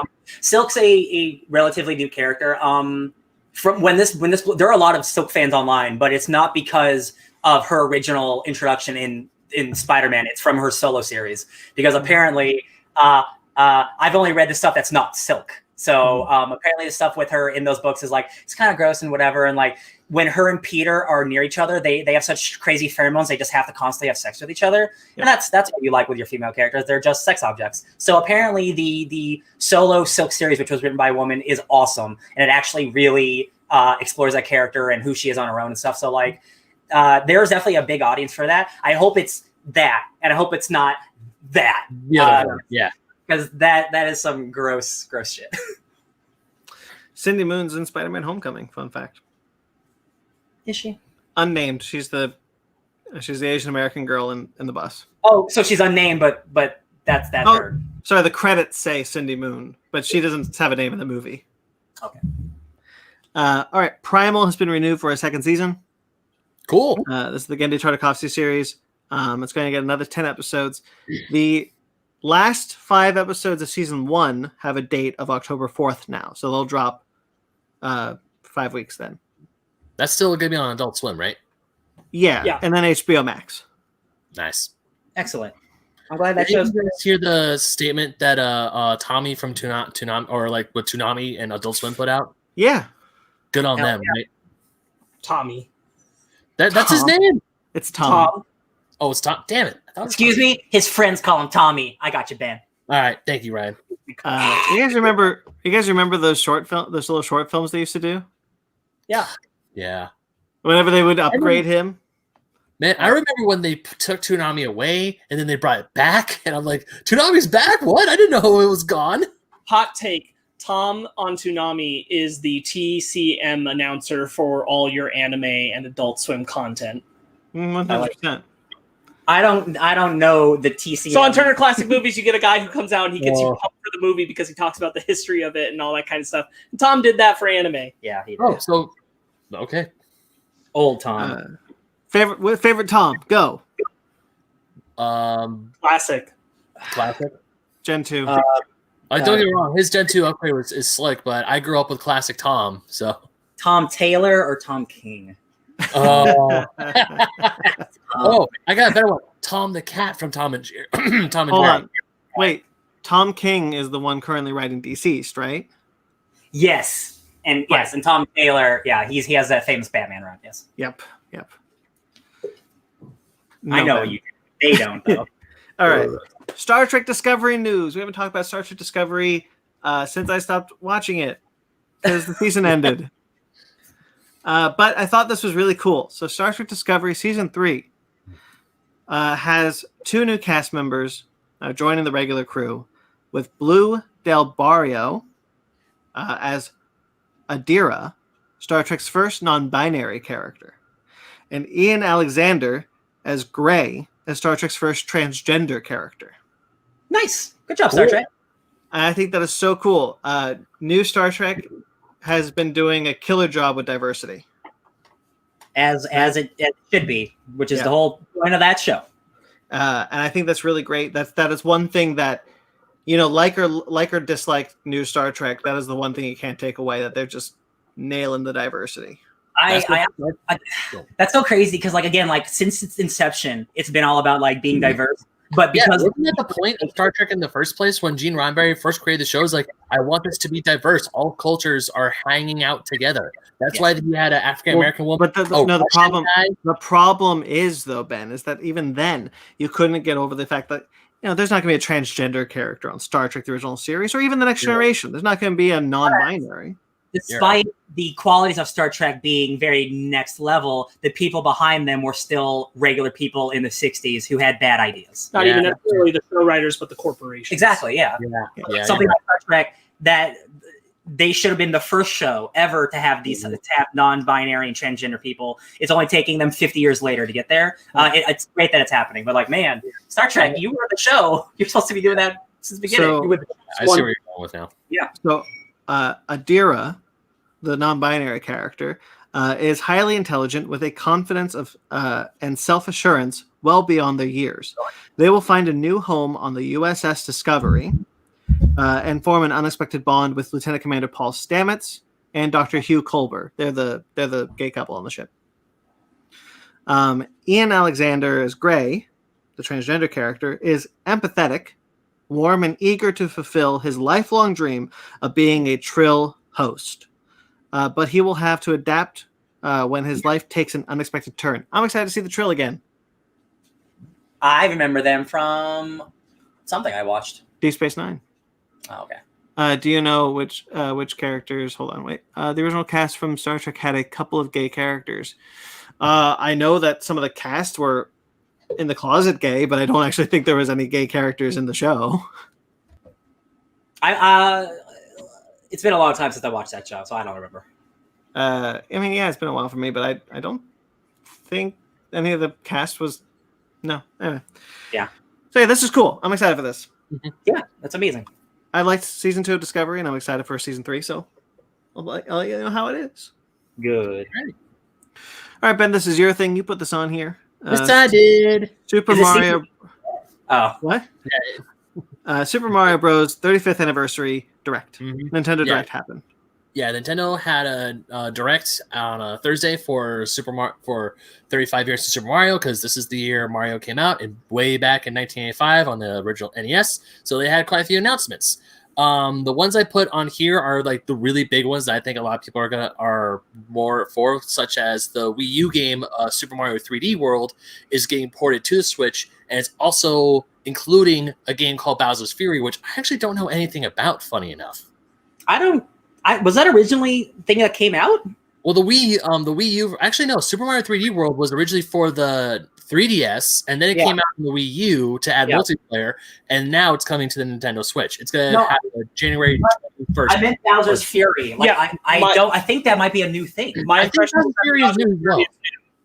Yeah, I think Bowser's Fury is new as well. So, we're getting an old game with a brand new one. So cool. I'll take it.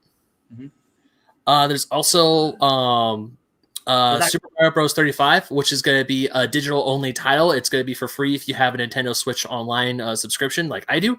Essentially, it's Tetris 99, but Super Mario Bros. So you're playing through the original game of Super Mario Bros., and you're fighting 34 other players to try to be the first one. I think that's kind of fun. I love Tetris 99.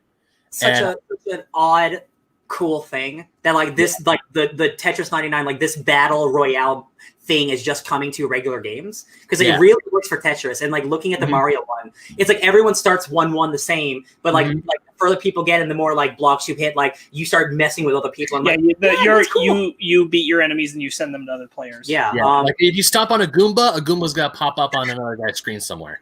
Real quickly in the chats, K Titus says cast about the Star Trek character being gay, and Solo Wookie said yes, the super awesome Oriental dude, also known as Sulu. Oh yeah, Hikaru Sulu. Yeah. George Takei. Sulu. Captain Hikaru Sulu. Captain, yeah. Yeah. True. Yeah. Sorry, yeah, well, here's the weird thing, because Super Mario Bros. 35, and this is actually going to be a theme later on. It's going to be available on October 1st, but will only be available for digital download until March 31st, 2021. This is some bullshit Disney Vault shit. Wow. Oh, funny enough, I'm going to bring that up later. Now, this one got me kind of hyped, but at the same time curious, and I really want to know how it works out. But I think this is really freaking rad, and it's Mario Kart Live Home Circuit. None of us can play this game. No. None of us can. We're not rich white people with enough floor space for this. No, we don't. And I live with 3 other people, so there's no way. And most of my room has carpet in it, so I don't know how well it's gonna go. But how cool this is that you have a Mario Kart RC with a camera attached to it, and the camera sends what you can see to your Nintendo Switch. You create a track by going through 4 gates.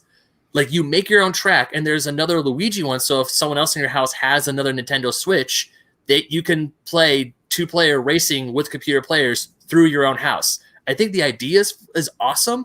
I don't know how the technology works. Essentially, I don't know how well it's going to be received. It's very easy. It's like you buy the game and it comes with 4 gates, and you just put the gates up and you just go. I don't know how well the reception is going to work from the RC car to the Switch. I'm sure it's probably going to be fine. I'm pretty sure they're working I'm sure they're doing some crazy shit to it. But yeah, you're right. If you don't have a big enough house or enough floor space for it, this is kind of mook. It's kind of nothing. Or it's covered in carpet. And as cool as an idea it seems, I feel like it'll get old much quicker than is worth the money you would spend for it. Yeah. Like you can create your own courses in your house. Cool. Is your house that cool? You want to race in it a bunch, or just want to race in the colorful? I mean, I remember being like 5 years old and playing with the same thing forever. So like, for sure. I just don't know. Like, do you have to seriously have a lot of floor space? Because otherwise, like, you're going to be doing the same track over and over again, or like, again, if you go outside, it's all grass or gravel, and I'm sure that cart isn't going to be super sustainable on there. Yeah, or if you go to a park or something, but. This is definitely more aimed to like kids, obviously, because I remember when I was a kid, I had like these little. It was all the rage back when I was in like elementary school. There's like, these little tiny RC cars you could get for $10 that they charge on the controller. My brother and I were racing them, and at one point we tried to create a track and play real life Mario Kart. But I think this is. I really hope that like if the RC car does work well on carpet, then cool. But we have no idea. I'm going to definitely wait for this comes out. I'm probably not going to get it at all. But if it's well received, then I think this is a win for Nintendo because I can definitely see the appeal for this. But I don't have, like we said before, I don't have the floor space, and I don't think I want to drop the money on it just yet. The last thing on it is, as far as I can tell, there's not like a full game with it. Like the game is you using the RC car. The game is you using the RC car with Mario or Luigi. Yeah, you can't buy it to play like Mario Kart 7. No. Like there's not a game you can play. You have to use the RC car. So like, I'm never buying this game. Right. No. So like that's the whole thing is that like when they announced it, I was disappointed because I was really hoping that there'd be a Mario Kart announcement. I didn't need it to be a brand new Mario Kart necessarily, but something new for the like bringing back the old game maps or bringing back access to the older versions of Mario Kart is something I'd rather see on Switch at this point than this. Like if the DLC pack came out for Mario Kart 8 saying like, hey, $10, you get a bunch of old tracks from Mario Kart 8. I put that money down, no problem, easy peasy. Personally, if there was a dud in this Nintendo Direct, it was the Mario Kart Live. Yeah. Mario Kart Live. So it's not a win for Nintendo then, as I put in the bottom. It's a win for Nintendo. While the rest of it is just not this one. 9 wins out of 10. Yeah. And of course, the big thing of I even wrote the thing, the crown jewel of the Direct is the announcement of Super Mario 3D All-Stars, which the collection includes Super Mario 64, Super Mario Sunshine, and Super Mario Galaxy from the N64, GameCube, and Nintendo Wii. But not Galaxy 2. Right. Yeah, not Galaxy 2, which a lot of people are really pissed off about that. Arguably the better game, too. Yes. Fully agree. I thought that was really stupid. So when we talked about this like a month ago, when like the rumor hit, there was some truth to the rumors, but we heard that like they were like remaking Mario 64. Like out of the closet, like, yo, this is gonna be like a 2020 game in Mario 64. That got me hyped. Yes. And then they just, hey, guess what? It's Mario 64. It just looks slightly better. It's just slightly upgraded. It's slightly sharper. It's not as blocky. It's not what they did with Crash Bandicoot: The Insane Trilogy. And I've actually when the news hit, I was actually scrolling through Twitter, and a lot of people I saw were actually kind of mad about it. And they're also, and that's, so we'll get into that a little bit. But another thing is, Mario 3D All-Stars comes out in like 2 weeks. It comes out on September 18th, both physical and digital. But once again, like Ryan mentioned earlier, they're pulling off some Disney Vault shit, and they're going to only have it available for a limited time. And they're pulling it both on the eShop and physical copies until March 31st, 2021, which Why would you do that? Why would you do that? I don't know. And here's the thing. So the one saving grace I will give Nintendo is that they put Super Mario All-Stars, the original SNES game, which essentially is like an HD upgrade or 16-bit upgrade to the original 3 Mario games plus the Lost Levels. The video, but that's only if you have an online subscription. However, Ben, hold on, stop. From the Nintendo Direct video, you're rushing through it. The Super Mario All-Stars, the first 4, look like they have been readdressed. Not like to be modernized, but they're like now they have new color palettes. They're newly visualized. Yeah, well, because that was what they did when that game came out back in the early 90s. Yes, and that's a highly sought after collector's item. Both the original SNES cart and the Nintendo Wii version that came out for Mario's 25th anniversary. So that is now more widely available if you have a Nintendo Switch thing or Nintendo Switch Online, so you can play that easy peasy, no problem. Yes, they did HD restoration on it. Is my point. Yeah. Whereas with 3D All Stars, not so much. And it's, of course, Nintendo to charge you $60 for 3 old ass games that don't look markedly that much better. They look better, but like I'm not paying $60 for Mario Sunshine again. More than anything. That's the only crazy. reason you want them is to be able to play them. Yeah, and and actually, I already did. I have Mario of all like the franchises is probably the one I played the most because like those games are just so fun. Like Galaxy is such a good game. Like I would love to play Galaxy again. I'd also really like Galaxy 2. Right. Yeah, the same.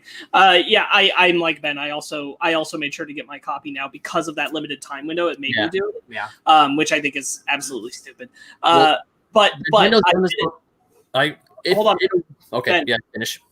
Okay, I did it because more than anything, I'm like, I definitely still want to be able to play Galaxy. I have never played 64, so I'm like, well, I'd like access to that, and I'd like to go back to Sunshine. I am really, really hoping they fix the bugs in Sunshine at least, because there are some buggy gameplay controls that happen in Sunshine. If those are fixed, I'm pleased. Pleased as punch, honestly. As long as that's the case, if I can play it smoothly the way it should have been played, great, because I had some angry times playing Sunshine because of gameplay crap. I don't want to pay $60 There's a lot of camera mechanics that were a problem, and I'm hoping that maybe those got addressed. But I'm not banking on honestly, it doesn't look like, from everything I've seen, like in the reactions online, like they did not put the work that they should have. Nope. Considering how often we are getting these remakes and remasters, or even like the remasters, which are just HD upgrades, like it's a serious upgrade. It just looks like, we smudged some of the edges off. I'm like it still looks like an N4 game. Like comparing this to Crash Bandicoot, all 3 Crash Bandicoot games, HD upgrade. They look great. They also added new modes. They added new levels. They added online feature so you can have online leaderboards. Whereas this one is just the games just look a little bit better. Yeah. And I also because of that limited availability, I still have nightmares from when the NES Classic came out, and that was a limited time. Scalpers came out. People on Twitter were even talking about how when Super Mario All-Stars for the Wii was released, Nintendo said this is only for a little while. It's only for a hot second. Then we're not going to print it out. Scalpers were everywhere. They were price gouging the games, and they had to. They eventually reprinted them. Scalpers are already doing the same with this one. Yeah. So of course part of me feels like Nintendo somewhat learned a lesson because I went to GameStop the next day, pre-ordered, had no issues. A few game stores I follow online have put up notices saying we're having pre-orders for Super Mario 3D All-Stars. As of now, I don't think anyone has sold out or stopped their pre-orders. So they might be making enough copies, which is good because I want a physical copy. Yeah. But still, that whole only available until the 21st, that is dumb. Yeah, and it's if this was the first time they would ever do this, and like I guess I'd be more mad. Like I don't like it already because like I don't want to have to feel obligated to buy a game. I never should have to feel that way. But it's not the first time they've done this, so like I guess whatever. That I've never played Sunshine. I've never played 64, and I've only played like 2 hours of Galaxy. That's so crazy to me. Just don't get me started. I'm not going to get you started. Yeah. I don't know. Just the fact that I'm able to play these games now, I'm excited for it because I've never played these. Like I never played 64, which is a classic. People say it was one of the best Nintendo games ever made. Which one? 64? Yeah, Super Mario 64. Yeah, Super Mario 64 is probably the greatest game ever made. Like just like what it did for platforming, what it did for 3D gameplay. Like that game, yeah, it's good. Yeah, and to finally play Sunshine, which I hear people really like, I was like, cool, I'm down. And to get back into Galaxy and to see how you have 2 Joy-Cons to help with the motion controls on the Wiimote, I'm like, okay, it looks like they're doing something for Galaxy. That's cool. Oh, yeah, the Wiimote. I wonder how we're going to do that shit on Galaxy. By the looks of it, for Galaxy, you just have your Joy-Cons. You just have your Joy-Cons in both hands. You can't really play with the controller, which sucks. I don't like Joy-Cons. They're too tiny. I got big boys. Yeah. But yeah, so there is some problems. Not about the size, Ryan. Thanks. I mean, there are some issues. I mean, Nintendo hasn't released a whole lot of stuff. Who knows? When we get the game, there might be more cool stuff added. There might not be. But they're coming out with it. And call me a shill, but I have my pre-order. It's fully paid for. And the second the 18 comes out, I'm going to get it. And then I have a week off from work, and I'm going to devote that week to being Super Mario 64. I've never played it. I've never beaten it, so I'm going to do it that week. Stream the whole thing. I can't. I don't have stuff connected to my Switch or to my computer. Oh, yeah. It's only my PS4 that can do that. Oh, that's right. You need a capture card. I like that they've done some of this, but overall, I find myself disappointed by the news for celebrating Mario's anniversary, especially with the rumors having hyped people so. I mean, because 35 is clearly the best one. Like that's the anniversary. It's not 20 or 25. It's 35. That's the real winner. Well, even every 5 years, I feel like they should do something big for an anniversary. But I mean, looking back, because Zelda, their anniversary is next year. That's 35, and same as Metroid. Metroid and Zelda share a yearly anniversary. But I'm willing to bet down money that they're gonna put They're gonna sweep Metroid under the rug unless they tell us something more about Metroid Prime 4. So, bad news, Ben. I don't think Metroid Prime 4 is coming out next year, but Breath of the Wild 2 is probably coming out next year. All right. I forget how Solo Wookie says, I forget how young you guys are till I hear stuff like that. Like never played 64. I'm only 64 when we were a kid. I'm only 16, Solo Wookie. It's crazy that I have a nose ring and life experience and sadness. I played the 64 back in the day. Castlevania 64 was my first Castlevania game, and that game's bad as hell. So like that never made me want to play a Castlevania game for years until I was willing to fight so hard to get N64 when I found out about Pokemon Stadium. And when I finally did get it, I played Pokemon Stadium so much. Never got the Capture Pack, though. But someday I will own an N64 again, and my collection will be restored because my N64 and my entire game collection got lost. And it hurts because I freaking love that system. All right. But anything else about the...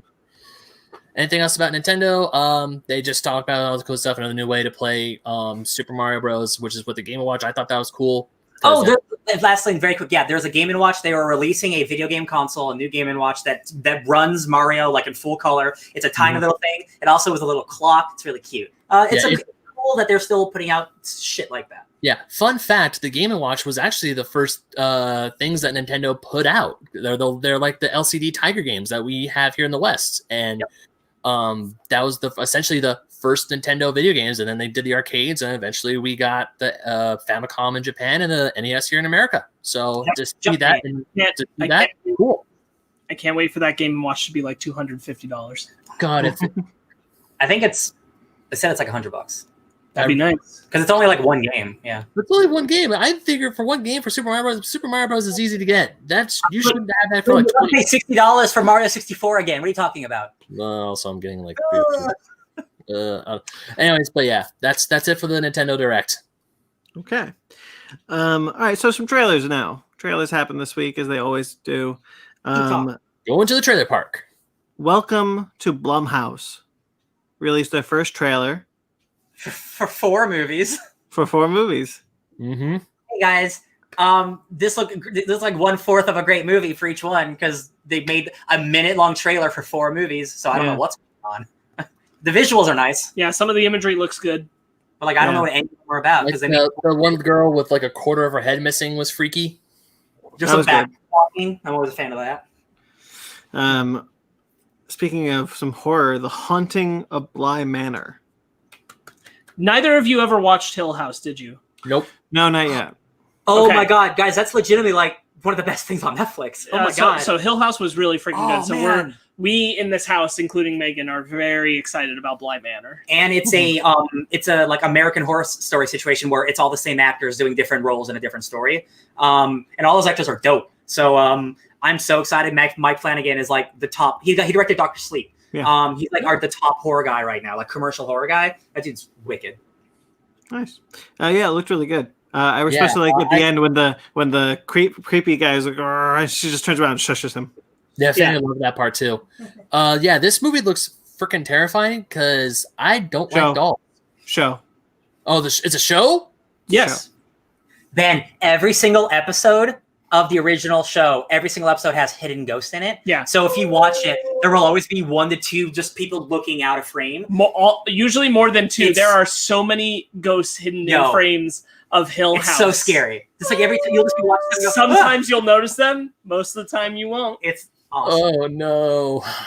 Oh no! Fanny's over here laughing because you're probably gonna make me watch this on October, aren't you, babe? So good. Oh yeah, she said yes. All right. Hill House is great. But the creepy doll turning her head just made me want to grab a shotgun and just go buck wild. Well, don't do that. No. We got some gun law problems here, buddy. To inanimate objects, no human beings. To the evil dolls. To the evil dolls.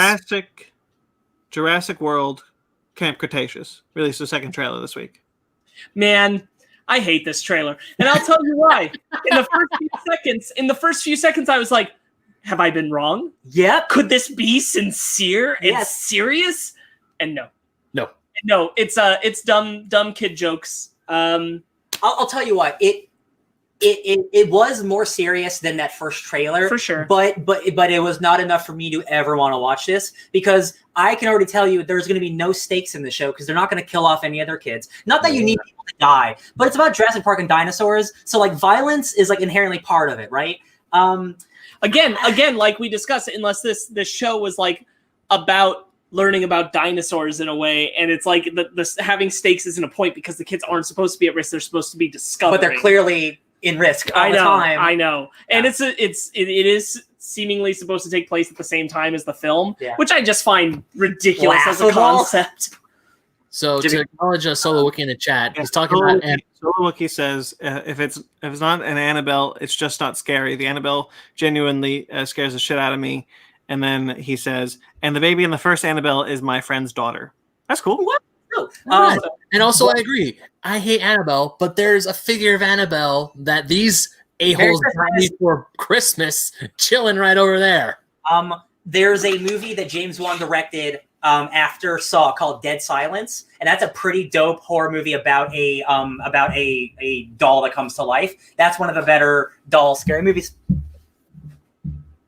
Oh my God. Well, yeah, going back to put my 2 cents in on Jurassic Park or Jurassic World Camp Cretaceous. Sorry, I see the color scheme. I think Jurassic Park. Camp Bodacious. Yeah, and it's just. At first, I'm like, "Ooh, is this gonna be like?" I thought the same thing Sparks did. It's like, "Oh, are we wrong?" No, just no. It's like, oh, it looks like a perfectly fine animated tie-in to a popular IP. Yeah, that's exactly what I want for my Jurassic Park franchise. A perfectly mediocre stand-in side thing. I much like I think the first Jurassic World shouldn't have been set at the end of the park. I think this should be set, in the park. Dude, it would be dope. Like the last thing on it, if like what they did was like what Sparks said, like have this be almost an educational show where you're learning about dinosaurs. Then the end is when all the bad shit happens. Then the next season have your Jurassic Park, whatever. Yeah. But like it just seems like a missed opportunity. Also, as a rule, I really hate that the gates they go through look exactly like the old one, except they just replace it with world. They're kind of supposed to, correct me if I'm wrong, Brandon, but they're supposed to be on the other side of Isla Nublar, where the original park was. Yes.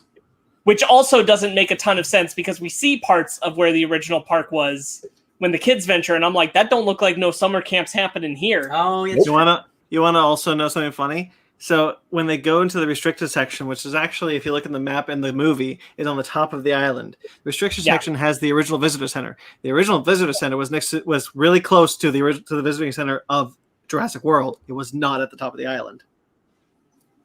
No. So they moved it. Do the research. Or they just don't care, which is even or just that. Or they're just like, friggin' they're just like, F it, it's a paycheck, let's do it. And thank you, Solo Wookie. I appreciate that comment. Oh hell, Solo Wookie says, oh hell no, I would never keep an Annabelle doll. You got balls of steel, Ben. I also can't tell you how bored I am of the Indominus Rex. Yeah. And the Indominus Rex was in one movie, and I'm bored. He wasn't even in the last movie. He's in the first one. Right, and so I'm bored. I'm bored. But I will admit that there are moments in this show trailer where I see the show I'd like to watch, where like the kids are in the thing, like just exploring the dinosaurs and learning, and I'm like, see, I'd be down with this, but this whole like here's a dream. The jokes are stupid. They're just marketing it badly because they don't want to market it to it's an actual education show. So maybe there is a lot more than that. Then we'll see, or maybe it's probably not good. Yeah. And then of course you see the mosasaur just like breach the waters, like she's gonna get out of it. Yeah. Well, trailer shots. I'd watch that show if she got eaten. Yeah. I'm just saying, kill a kid. What? All right. Pulling it. Yeah. No Time to Die. We reviewed it. It was good. It's weird to watch a trailer that wasn't supposed to exist. Because the movie would have been out. Because the movie would have, and they never intended to release this trailer, but here it is, and I'm re-hyped for the movie, so it worked.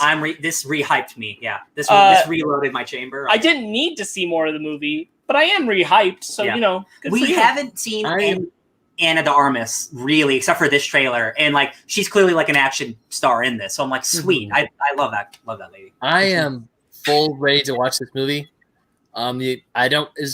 We hear the villain's name, and I'm a little bummed that it's not, or it could be Dr. No, or it could not be Dr. I don't know what Dr. No's first name is. It could be Stefan. Yeah, Christoph Waltz. Hold on, Christoph Waltz's character. Christoph Waltz's character wasn't called Blofeld until the end of the movie. That's true. You're right. You are 100% correct. Also, there's a shot where he looks exactly like Dr. No, and I was like, okay, yeah. Probably. Either way, just all the action scenes we have looked at, they look rad as hell.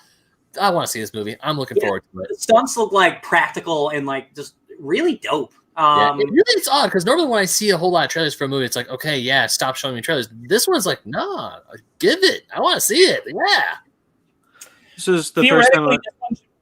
Sorry, go ahead. Well, I was saying this is the first time that I noticed that this Bond's influence is definitely Mission Impossible. Yeah. if this is following the rules of Daniel Craig's films, this should be fantastic. So I'm not worried. Because he makes a great one, then a shitty one, then a great one, then a shitty one. So this should be a great one. Wait, what was the last one? Spectre. I feel like that was like 1,000 years ago. Oh my god. Wow, time. I remember Brandon actually drove down to my neighborhood and we went to see it at the in Point of Hills together on IMAX. When was that? 2015? I have to rewatch it. I don't know how that movie ends. I can tell you. 5 No, years ago. I'll rewatch it before this one comes out, so it's fine. I fell asleep. Admittedly, I don't blame the movie entirely. I went to a midnight premiere and I was very tired. I shouldn't have gone, but I did, and then I was bored. Yeah. And I'm like, it's kind of not entirely the movie's fault, but I certainly was bored, and that happened. Yeah, I'm looking forward to this. We'll see what In my happens. mind, Christoph Waltz was in 5 minutes of that movie. Is there more? Not much more. I've heard, but I mean, like, in my mind, it's like a scene. Mm-hmm. So All right. That's it then. All the news. All right, great. New drama. All right, so let's get into our second review of Mulan. I'm putting it down there. Spoilers for Mulan. And we're calling it our second review because we reviewed it when it was originally supposed to come out. And you can check that out here on YouTube. We made that shit up. I listened to it after we watched Mulan. We were right about some things. We were not right about other things. Check it out. I'm not really going to go into detail about it. Now, I never listen to myself talk, but I'm curious. There's probably two specific things I will bring up where, like, I was surprised how in line they were. Yeah. But we'll go into it.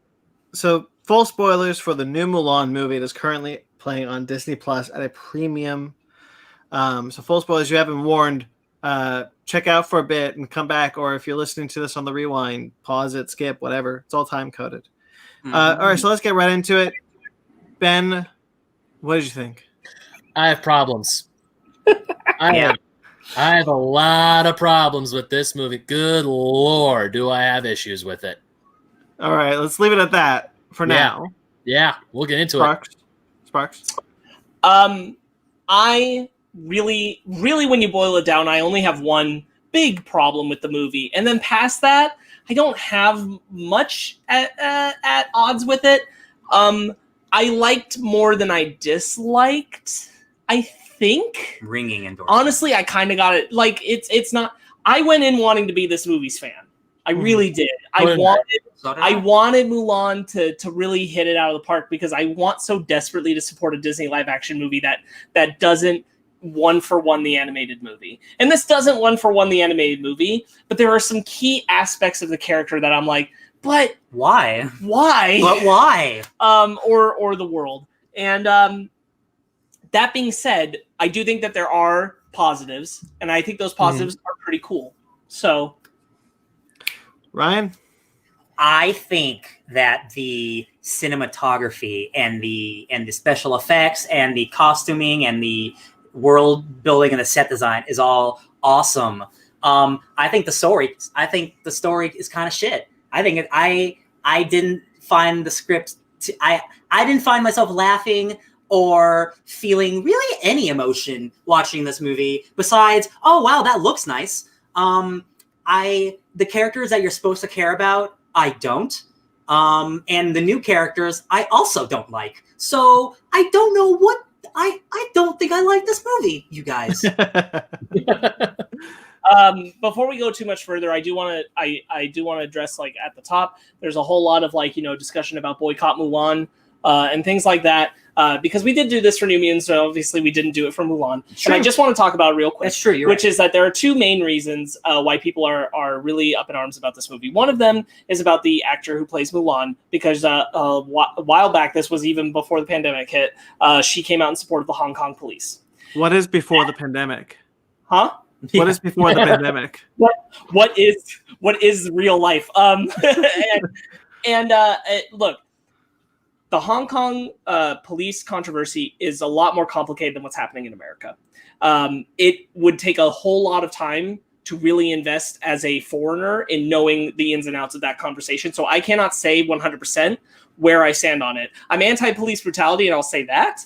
But that situation is extremely complicated. And either way, it comes down to, Jesus. Sorry, a cat was about to knock over a lamp.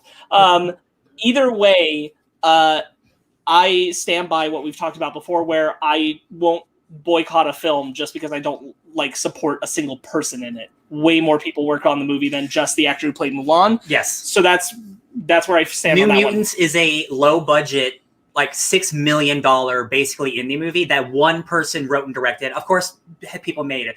But Mulan is a huge Disney. Hundreds of people were involved. Like, I don't feel as bad supporting this as I am directly supporting the guy who made New Mutants. For sure. They're different situations. The other one is about Shang and his absence from the film. Because Shang is a bisexual icon for Disney animation fans. Understandably, he is the closest representation to anything akin to bisexuality in Disney animation, because he has a clear attraction to Mulan as Ping, even if it's not directly and overtly addressed as romantic, it's clearly there. Mm-hmm. Shang as a character is removed, and because Shang doesn't exist in this film, a lot of people have been boycotting Mulan because of that. While Shang doesn't exist, a character stand-in of Shen, who has those same kind of acknowledgments towards Mulan, albeit drawn back a little further than the animated film does it, still exists.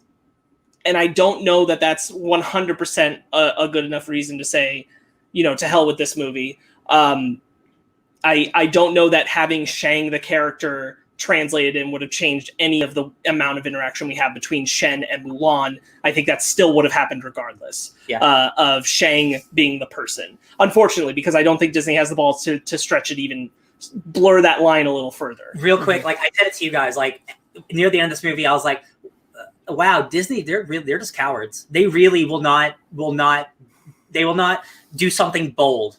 They will give you a smidge of maybe a gay romance or a smidge of something like this, but they could have done so much with Mulan, especially with this movie. Yeah. And the fact that they not only did they not, and they also lied to you in the marketing, saying that this is a totally realistic movie. There's not any magic. No, why would? Let's be clear, not in the marketing, because the trailers show us the witch flat. Okay, sorry. They lied to us in concept, like when they would answer questions about why isn't Mushu in this movie, and they're like, we wanted a more realistic take, and we're like, after watching this movie, F that.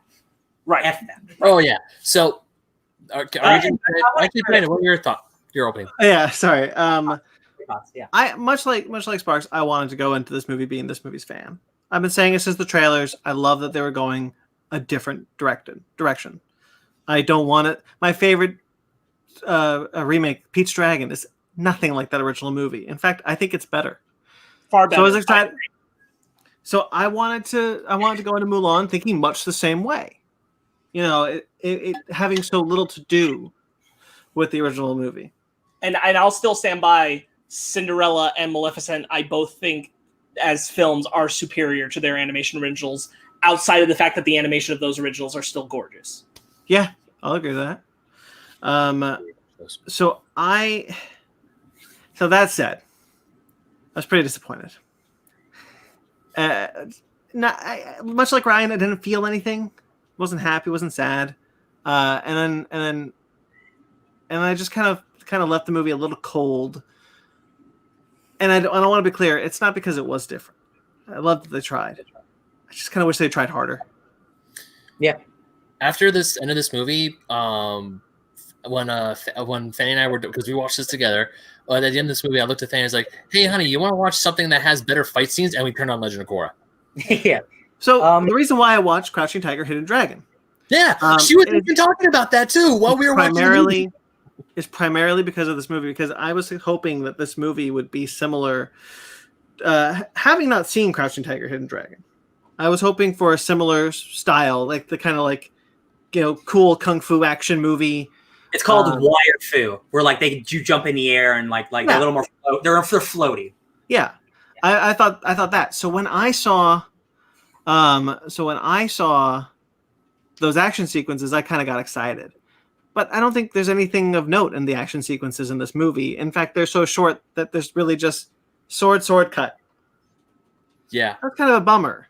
Real quickly, Solo Wookiee says, Pete's Dragon remake was better. God, you are young. OG Pete's Dragon is the shiznit.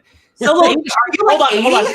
Age has nothing to do with that. I saw the original Pete's Dragon when I was a kid. Yeah. I still think the remake is better, and I've seen both in the past few years. I still like the remake more. quality 100%. Which is an opinion, and yeah. it's fine to disagree with it, but it has nothing to do with my age. No. He's also secretly 45. You just can't tell. We're growing into our personality, right, Sparks?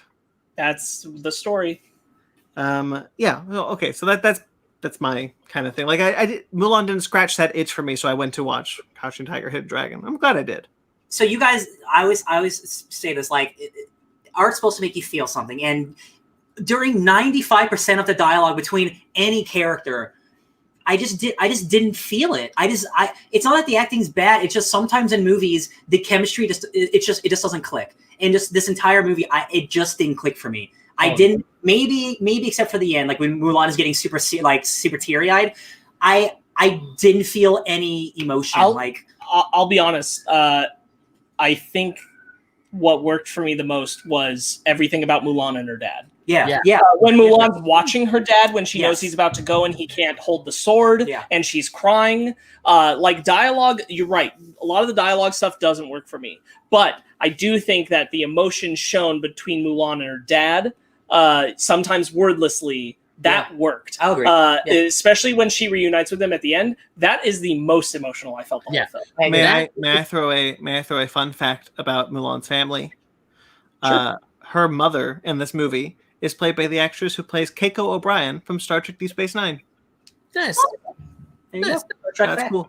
Yeah. So I loved the scene between Mulan and her dad when she comes back. Yeah. That was like because all the time, like when the Shang stand-in, essentially, I felt nothing with it, like no real bonds of brotherhood, essentially, of hey, you have your back, I have my back, I have your back, have been grown. It's just one time Mulan is holding back, she uses her chi, and then it's like, oh hey, you're awesome. It's like, no. What throughout? What did you think of Cricket? I like cricket. I'm not gonna lie to you, I love cricket. I like cricket. Yeah. At first I was like, oh really, they're making cricket a man? And then as the film progressed, I'm like, and then when cricket the fake out of his death, I'm like, don't you fucking dare kill my cricket. Here's the thing, cricket was given a personality, so he was Yeah. easy to care about when he showed up. Yeah, that's true. Yeah, no. After he showed up, I expected someone to come up and be like, I Mushu. Yeah, even Lin, Yao, and Po, they were there, but no personality whatsoever. Like kind of looking like who they're supposed to look like. Like those are not those characters. I would argue that Yao and Shin Po needed to be switched. I agree with that. Like they didn't say enough, and then like when we're supposed to believe that they're a unit, I don't believe that they're a unit because also the training got cut early, but they're still all the dopest swordsmen and archers in the world. And I'm just like, wow, you're fighting like shadow warriors and whatever, but you guys are the greatest. Okay, I really like the. I really didn't like when they're quoting the song, and the guy says, "I don't care what she looks like. I only care what she cooks like." Oh. And I'm like, I didn't. I appreciate it, but it doesn't sound good when it's spoken. But at the same time, I feel like the only reason why that line was said was so you can go, oh, that's Shin Po from the original. I know who you are now. No, it's not. It's supposed to be like, remember that song? Okay, so I have a lot of problems with this movie, and one of the problems was how many times they used the music from Reflections. Oh. It was used so many damn times. It's like for me, it's like Disagree. I get it. Disagree. I think the music disagree. is maybe one of the best parts. I'm sorry, Ben. I don't agree with this one. I think Reflection was used well as a theme. I don't think rarely was it played with the same instruments or in the same tempo. I don't agree. I think it was used well to be like, there were this parts is her theme without her singing the song. You know the song. This is her theme. This is what's going on. It's used as much as any other like theme song for a hero character in any other movie. Which is why I like it. Yeah. For me, there were parts of it where the song worked, but there are other parts it's like, really? Reflections? Again? I mean, it's her theme. It's her movie. I know it's her theme. It's her movie, but it's like complaining when the Wonder Woman theme comes on. In Return of the Jedi, when the Imperial March plays again, like, oh, these guys again. Like, it's what their theme is. We should be going, oh, these guys again. But you know what I think entirely, Ben, if I may, I think it entirely comes down to the fact that Reflection has lyrics. So there are lyrics that pop into your brain with it. So you get tired of going through those lyrics in your brain. Whereas if this were a new melody for this film, I don't think that theme being played for her would bother you anywhere near as much. I think that makes sense. Yeah. Okay. And in that sense of what they're doing, just like they're saying it being her theme, like a hero's theme, I think it totally lands. I have no issue. Okay. I understand now. In kind of the same vein with Ben, I really didn't like the narration. I don't think he needed it. I kind of wish they cut it. I thought it was fine if it had stayed at the beginning and the end, because I actually really like the introduction that there have been many different tales about Mulan. Yeah. This is mine. Yeah. Because it allows this film, particularly, unlike the other previous live actions, to sit as companion to the animation, to say this is a different telling of that story very directly. And I didn't think that hurt it, especially it being the dad talking about her. I thought that was actually pretty beautiful. I just didn't need it in the middle of the story. You know what I didn't like? The beginning of the movie. No, that's it. Just I didn't like that opening sequence. With the chicken? Oh, with the chicken, with the chi, with just all of it. I'm just maybe she's born with it. Oh, maybe it's Maybelline. So just like, oh man, she's Rey Skywalker. Oh no. So another thing is, like, obviously when we first heard this movie's come out and they said we're not having Mushu because we're gonna have this completely realistic bullshit. That lady is using magic. Again, that cannot be your argument, because we have seen for 3 trailers now that this is not a realistic tale. Hold on. I understand what he's saying, but it's their fault for every time Mushu came up, their response being we wanted to do something more realistic, and Mushu isn't realistic. Yeah. So, and I will go even a step further and say it's bullshit that we have a phoenix in the colors of Mushu that could have just been a dragon who didn't talk and would have been Mushu. Why? No, stop. I have something to say. Stop. Hold on. Let me say something for it. So, I asked Fanny. I asked her, in Chinese culture and in Chinese mythology, because I was thinking, like, maybe it's a culture thing. Maybe the phoenix is seen higher than a dragon or something. I don't know. So I asked her, and I was like, in Chinese culture and mythology, are dragons and phoenixes, is there a hierarchy, or are they both seen around the same? And she says, no, they're seen around the same. That phoenix should have been Mushu the entire goddamn movie. Well, they deliberately made the phoenix the spirit animal for this family in this movie. So what makes it curious, Brandon, is that a phoenix is never mentioned in the Ballad of Mulan. It's a dragon. So if you're going to do all of this phoenix bullshit metaphor, you can make it a dragon and not have anyone talk about it. I'm not defending the inclusion of the phoenix. I was only pushing back on Ben claiming to be surprised that this isn't realistic. No, I am surprised because the people behind the movie saying, yeah, we wanted a realistic take. She has the Force, my man. She is using the Chinese Force. This is not a realistic war movie. There's people doing this is a magic movie. It's bullshit. Gong Li's fight scenes are pretty rad. I will say her fight scenes are pretty rad, as small and quick as they are. Although I really like how her shape-shifting starts. Gong Li. She's the witch. Okay, sorry. Okay. Yeah, she's the witch. Like when her hand turns into a talon, a falcon talon. I thought that was pretty rad. I like talon fingers. That looks cool. Yeah. Like, again, I'll reiterate Ryan's point. Like, design-wise, the characters are incredible, and that includes the witch. I think visually the film is stunning. She's got some sick absolutely costumes. Stunning. Yeah. The visually, all the costumes, like Donnie Yen's armor, gorgeous. Jet Li's costume while he's on the throne and he's his armor, beautiful. The set pieces, the sword Mulan gets at the end with the jade handle and the scabbard, gorgeous. Fun fact: the second in command to Donnie Yen, the guy who kind of has a deeper voice, that's the new voice of Scorpion in the Mortal Kombat games. He's excellent. You'll discover him soon. Yay! Great deep voice. He does. He really does. I thought the action, it was good. It kept my eye. Like, it was fun enough. Hold on. Piggybacking off that. I think the action for the most part would have worked really well.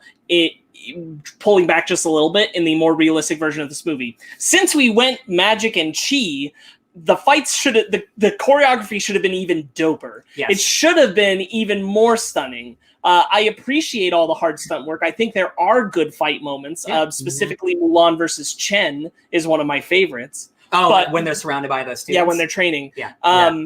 But But if you're going for chi, you need to go crazier then. Because you're half. Otherwise, you could have pulled it back, and I would have been like, "That's pretty good for like the realistic movie. I can buy some of this stuff." And again, if you wanted to make chi just like, it's not actually magic. It's you need to be centered with yourself, Mulan. That'd be cool. But they didn't go that way. They made her the magical girl. Yeah. Didn't also Diane, because like when Mulan still is, how do you pronounce it? Shit. I don't know. When she's a man. When she's a man. I want to say Ping, but it's not Ping in the movie. When she's Hua Jing. Thank you. When she's Hua Jing and she uses her chi for the first time, and the commander brings her in, and he says, "Hey, I know your secret. I know your gift." I felt like it was alluded that he had it too. Same. Because he then shows that he's doing these great martial arts moves, and I'm thinking, oh, are we gonna get a really cool Diane fight scene? We don't. And I was really hoping that he kind of takes her under his wing and shows her how to control her powers, and that never really happens. Sure. I feel like that was a really big missed opportunity, especially when we get to the "You saved my life for a life" scene when it's revealed that she is a woman. And there's another problem I have in this movie is there's just no emotion behind it. I mean, not that the actors were bad. It's just going to the original. I felt the pain Mulan felt when she was essentially about to die, and Shang is like, "No, I'm not gonna kill you. My debts were paid, but you better GTFO." Or the desperation in her eyes when she's trying to tell us, like, the Huns are here. We got to go get them. And they're just like, oh, I believe her. I believe her too. I just felt no real emotion, no connection to it. I can make an argument for some parts of it where it's supposed to be rigid militia response. Okay. And I think it works. But that doesn't cover the whole movie. And I certainly agree with your point. I do think that sometimes it's purposeful and is fine. Yeah, but I agree overall. Okay, like in general, her unit of friends needed to feel like actual characters, not oh, you kind of know these guys because you watched the animated one, so we don't need to do anything. If you haven't watched it in 10 years and have a bad memory, I don't know who those characters are anymore. So and they're not the same anyway. Brandon, anything? What else, Ben? What? He asked you what else. Yeah, I'm sure you have more. No, I've been talking for a while. Okay, real quickly, we talked about the witch. I didn't care for the witch at all. I don't think she's utilized well in the movie. So, pretty much everything I think we'd say about the witch today, we basically said in the fake version. We already knew we were. I'm not sure. All of us were pretty much in agreement. We probably weren't going to. My hunches were true. Yeah. Here's the thing. I cannot buy in the story they presented to us that the witch is subservient to Bori Khan when she's clearly more powerful than him. It makes no sense that she feels pressed under his thumb when he has no rigid reason presented that he can. Because the whole thing is like, because she has these powers and she's a girl, like she was shunned and like it turned into a villain. But then, like, she still has all this reservation, and she still helps Mulan while still helping Bori Khan. Like, that's supposed to help her while she's still a bad guy. Yeah, I don't think her arc makes sense. She's a conflicted villain, but not in the fun way, just in a complicated way. Mm-hmm. It would have been so much more fun if, like, she took out Bori Khan. She's like, no, I am the leader, and I was hoping for that to happen. I was really hoping for that to happen, but it never does. Either she turns on Bori and actually helps Mulan. And then like, oh, like maybe I use my chi for good at this time. Or she becomes the final bad and just go like, no, like this chi corrupted me. Don't let that become you, Mulan. But it does neither of those things. It's just boring, and then she dies, and also Bori Khan also dies. I'm like, oh. Yeah, her death doesn't really make a lot of sense. And while I'm at it, I don't think the whole chi thing works in the movie either.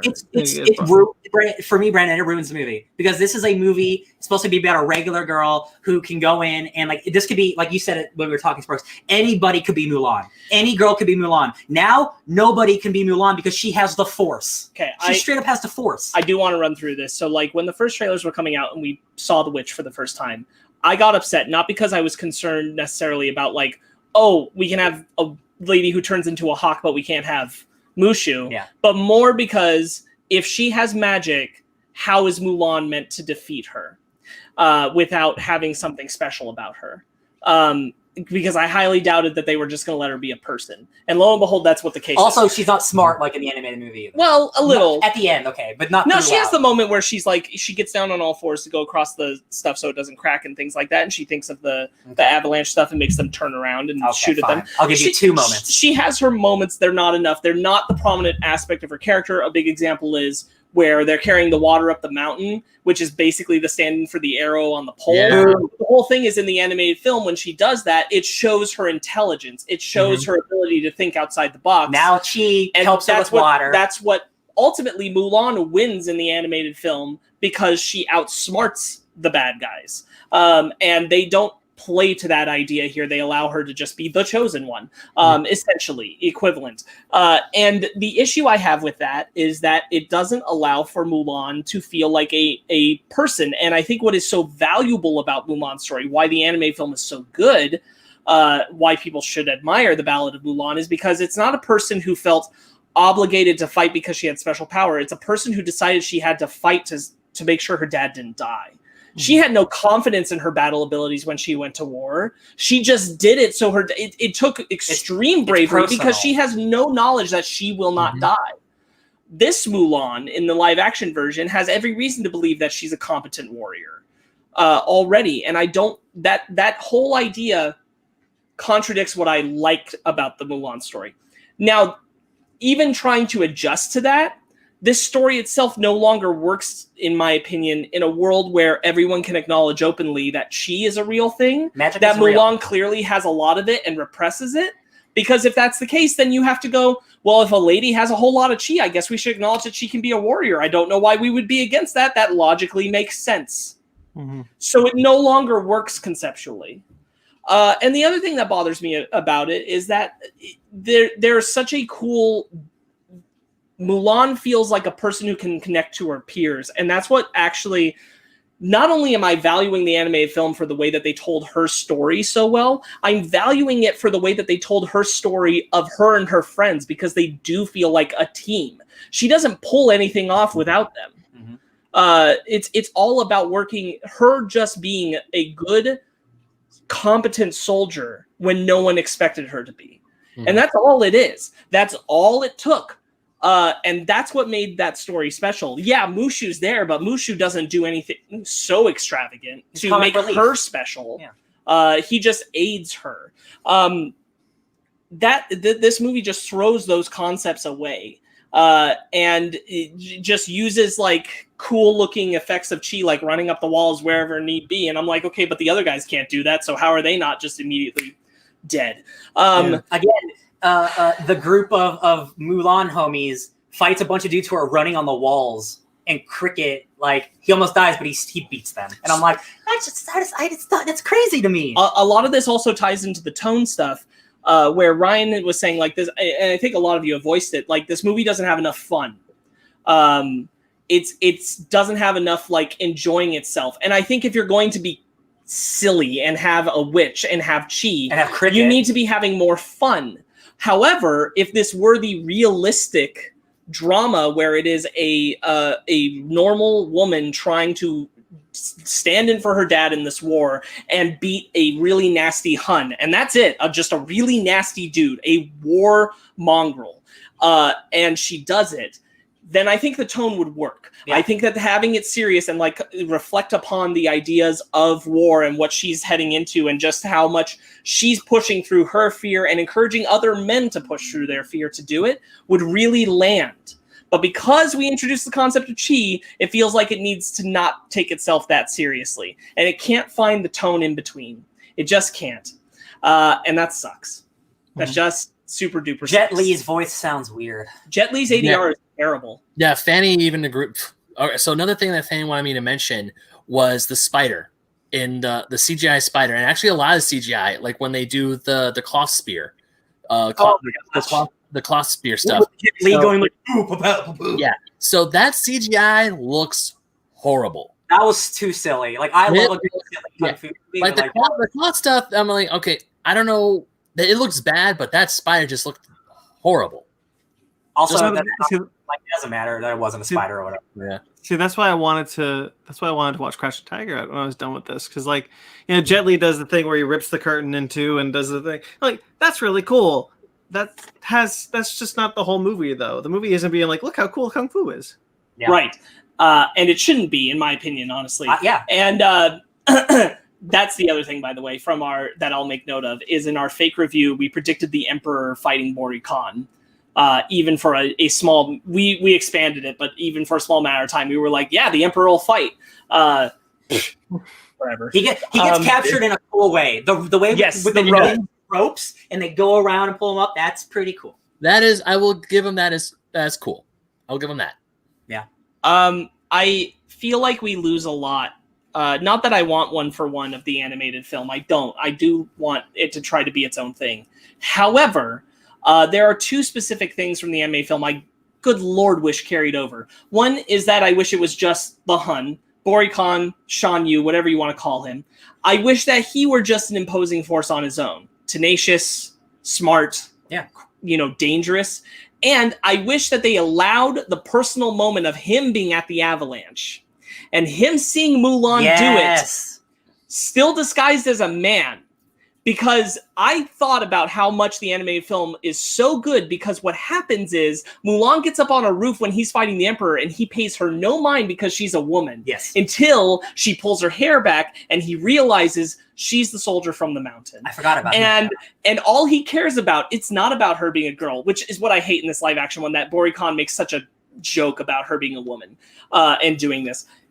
The moment that he knows that she's that soldier, all he sees her as is warrior, and he treats her that way. And because the movie, for the most part, it's on track, but like I didn't think we were going to get an avalanche scene, because like there was no real like big snowy place. So I'm like, oh, we're not going to get a cool avalanche, and then the scene happens, but then Bori Khan's not there, and I'm like, oh right, I remember him getting out of the snow and like being Superman like Mulan. I'm like, but that's also not there. Right. I'm just like, that's all the cool stuff's gone. Like the avalanche scene. The avalanche scene is like, okay, cool. They have the avalanche scene, but it didn't. It was not really as impactful. It wasn't as impactful as the original anime film, because in that avalanche scene, that whole army gets almost all knocked out, and they had to pick a small force to go invade the Imperial City. Like only 4 dudes survive, including Shan Yu. Yeah. And just seeing the avalanche scene, I felt like that was one of the times where there's like, oh, we have to put the avalanche scene because that was in the original, and I did not like the way it was executed at all. I was hoping for like the part where like I like how Mulan tricks them into causing the avalanche essentially, but I love how she in the original she goes right up to him, and then I know Mushu's not there, but she causes it herself. It was by her hand where she lights the rocket and it fires. Right. But in the movie she outsmarts them, which I think works better. Yeah. I'll be real. The reason I like this interpretation a little bit better for live action than that, even though I think you still could have had Bori Khan like the personal recognition thing we were just talking about. The reason I like this a little better is because I think the rocket setting off that big of an avalanche in live action looks a little sillier. Okay, I get that. Whereas I think this felt very true to the time period and felt very true to the effect that it would cause, the proper reaction. So I thought that was actually clever. I want to give the movie credit where it deserves it, and I think that was a clever interpretation of the avalanche. I like the on fire rocks. And I love the little thing of her, like, this is her being smart. She takes a whole bunch of helmets up there and she places them on the rocks. So I believe there is a whole force up there shooting at them, not just her. But then they all just I know. The avalanche is so funny. They just shoot a rock at an avalanche. I will say one other thing that I like. There's no way you can match the emotional beat that it is in the animated film, where we go from a girl with fighting for to the devastated village. However, I'm bummed that the live action version didn't even, like, when we get to that desolation that they arrive to, it's soldiers. It's not. We don't really see a village. That is. It doesn't feel like it doesn't allow it to feel like the end a group of people, innocent people, were harmed as not to have the impact on Mulan that it's supposed to, and on the warriors that it's supposed to. And I'm like, that's a simple beat that we could have nailed. I don't think anybody would have gotten mad at you for repeating the beat where Mulan picks up a little girl's toy. Yeah. Like, that's a moment where you can one for one it for emotional impact. That was a great bit. but it is, much like other Disney live action films, this really just makes me want to watch the original. Like honestly, guys, I'm trying to like Aladdin and like Lion King sucks, but like Aladdin and Maleficent and like I like all like there's still something for me to connect to on a personal level. But like besides like the moments with her dad and stuff, like just the overall movie, like it's hard for me to connect. And for that alone, like that puts this like lower than a lot of those other movies because at least I connect with characters. Sure. In those, like, at least I like Jasmine and the genie are dope in Aladdin. This like I don't think anybody rules. Maybe except the dad, but he's in the movie 15-20 minutes, right? Like I wish that they'd handled Mulan and Shen better. I wish that they'd, even if you had to like miss the ball on Yao and Po and Ling, get Shen and her correct. He Get that bond. That scene where he goes into the lake after her and he's trying to like be confiding and she's just being standoffish because she's like, don't find out I'm a girl. Like I get it. I get why it's like that, but I'm like, it totally ruins the momentum of their chemistry. It totally throws it off. The direction that they're heading into like bond with each other. And again, it doesn't feel like they have enough screen time for me to like believe any of what they're trying to build. Right. Which is not romance in this one, I don't think. And maybe the very end it signifies like him touching, I don't know. Like I didn't buy any of the chemistry between really anyone. And that just like that ruins a movie for me when I don't care about who's talking. Because then that's like, oh, mountains are nice. Okay, cool. And they are nice. Those mountains are great. Yeah. That's not why I watched the movie. All right. Anything else we want to bring up? Yeah, I'm gonna just try and run through a couple of positives. I think the dad's dope as hell. I agree. I really like him. I actually like some of the matchmaker stuff. I actually really like that the matchmaker is seriously wounded by Mulan being honored by the emperor, and she said, "Oh," and I'm like, I kind of wish that was in the animated. I wish the matchmaker had to like come up and stuff. You were freaking wrong about Mulan. Her sister has a cute line at the end, where like, I found a boy, and like, we just met, but he's not scared of spiders, and I'm like, that's cute. Okay, right. Little things. While I don't love the lake scene between Mulan and Shen, I think the first scene where he tries to connect with her and talks about how he was match made. Yeah, that scene works. That I do start to feel it. It's just like the next interaction between them is the lake thing that throws it off. Like I don't. What if she doesn't like me? How do I talk to her? Just talk to her. Just talk to her like you're talking. Yeah, to me. If we had a bunch more scenes like that, sure. But we don't. Yeah, for also, sure. I thought it was funny, like when Mulan is in the barracks and then everyone's in their sleep is like rolling over. She like dodges them constantly or blocks them from grabbing her. I'll give a positive. It's the first time a live action remake of these movies hasn't extended it an extra hour. Only 30 minutes. It's under 2 hours. This one. Yeah.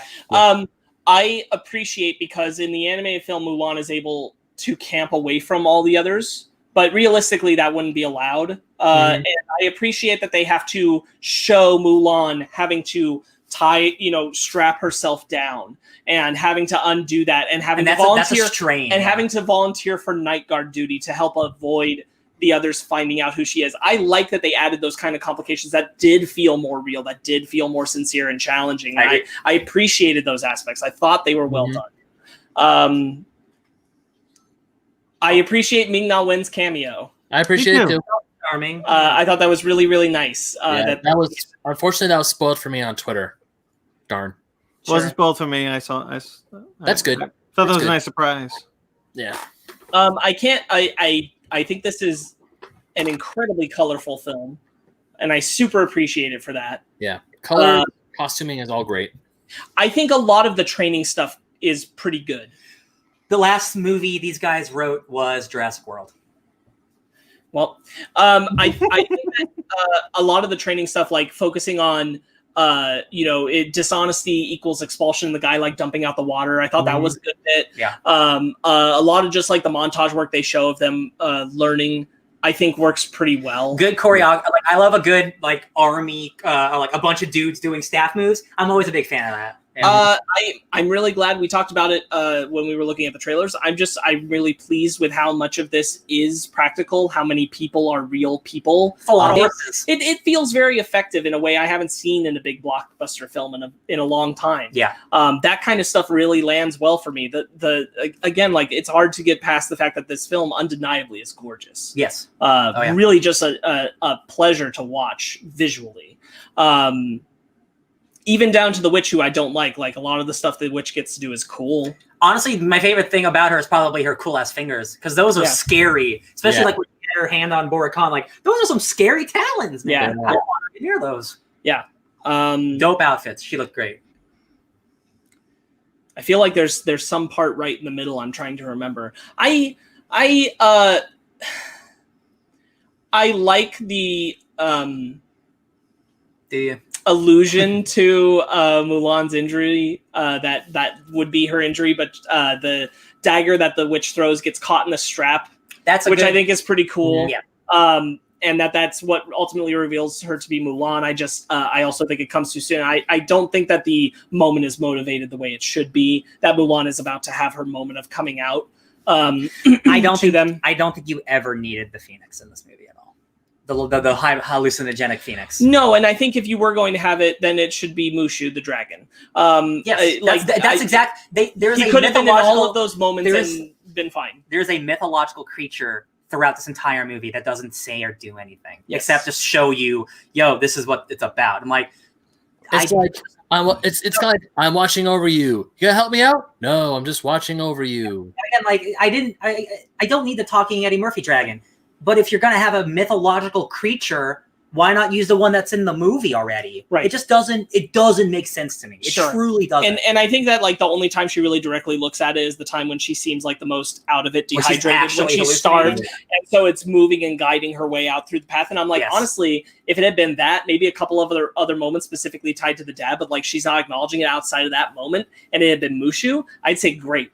The one moment where I think the Phoenix is super overblown is the freaking Emperor going rise like the Phoenix, and her having the Phoenix fly up behind her and create the wings, and I'm like, stop it. Yeah. So I did not.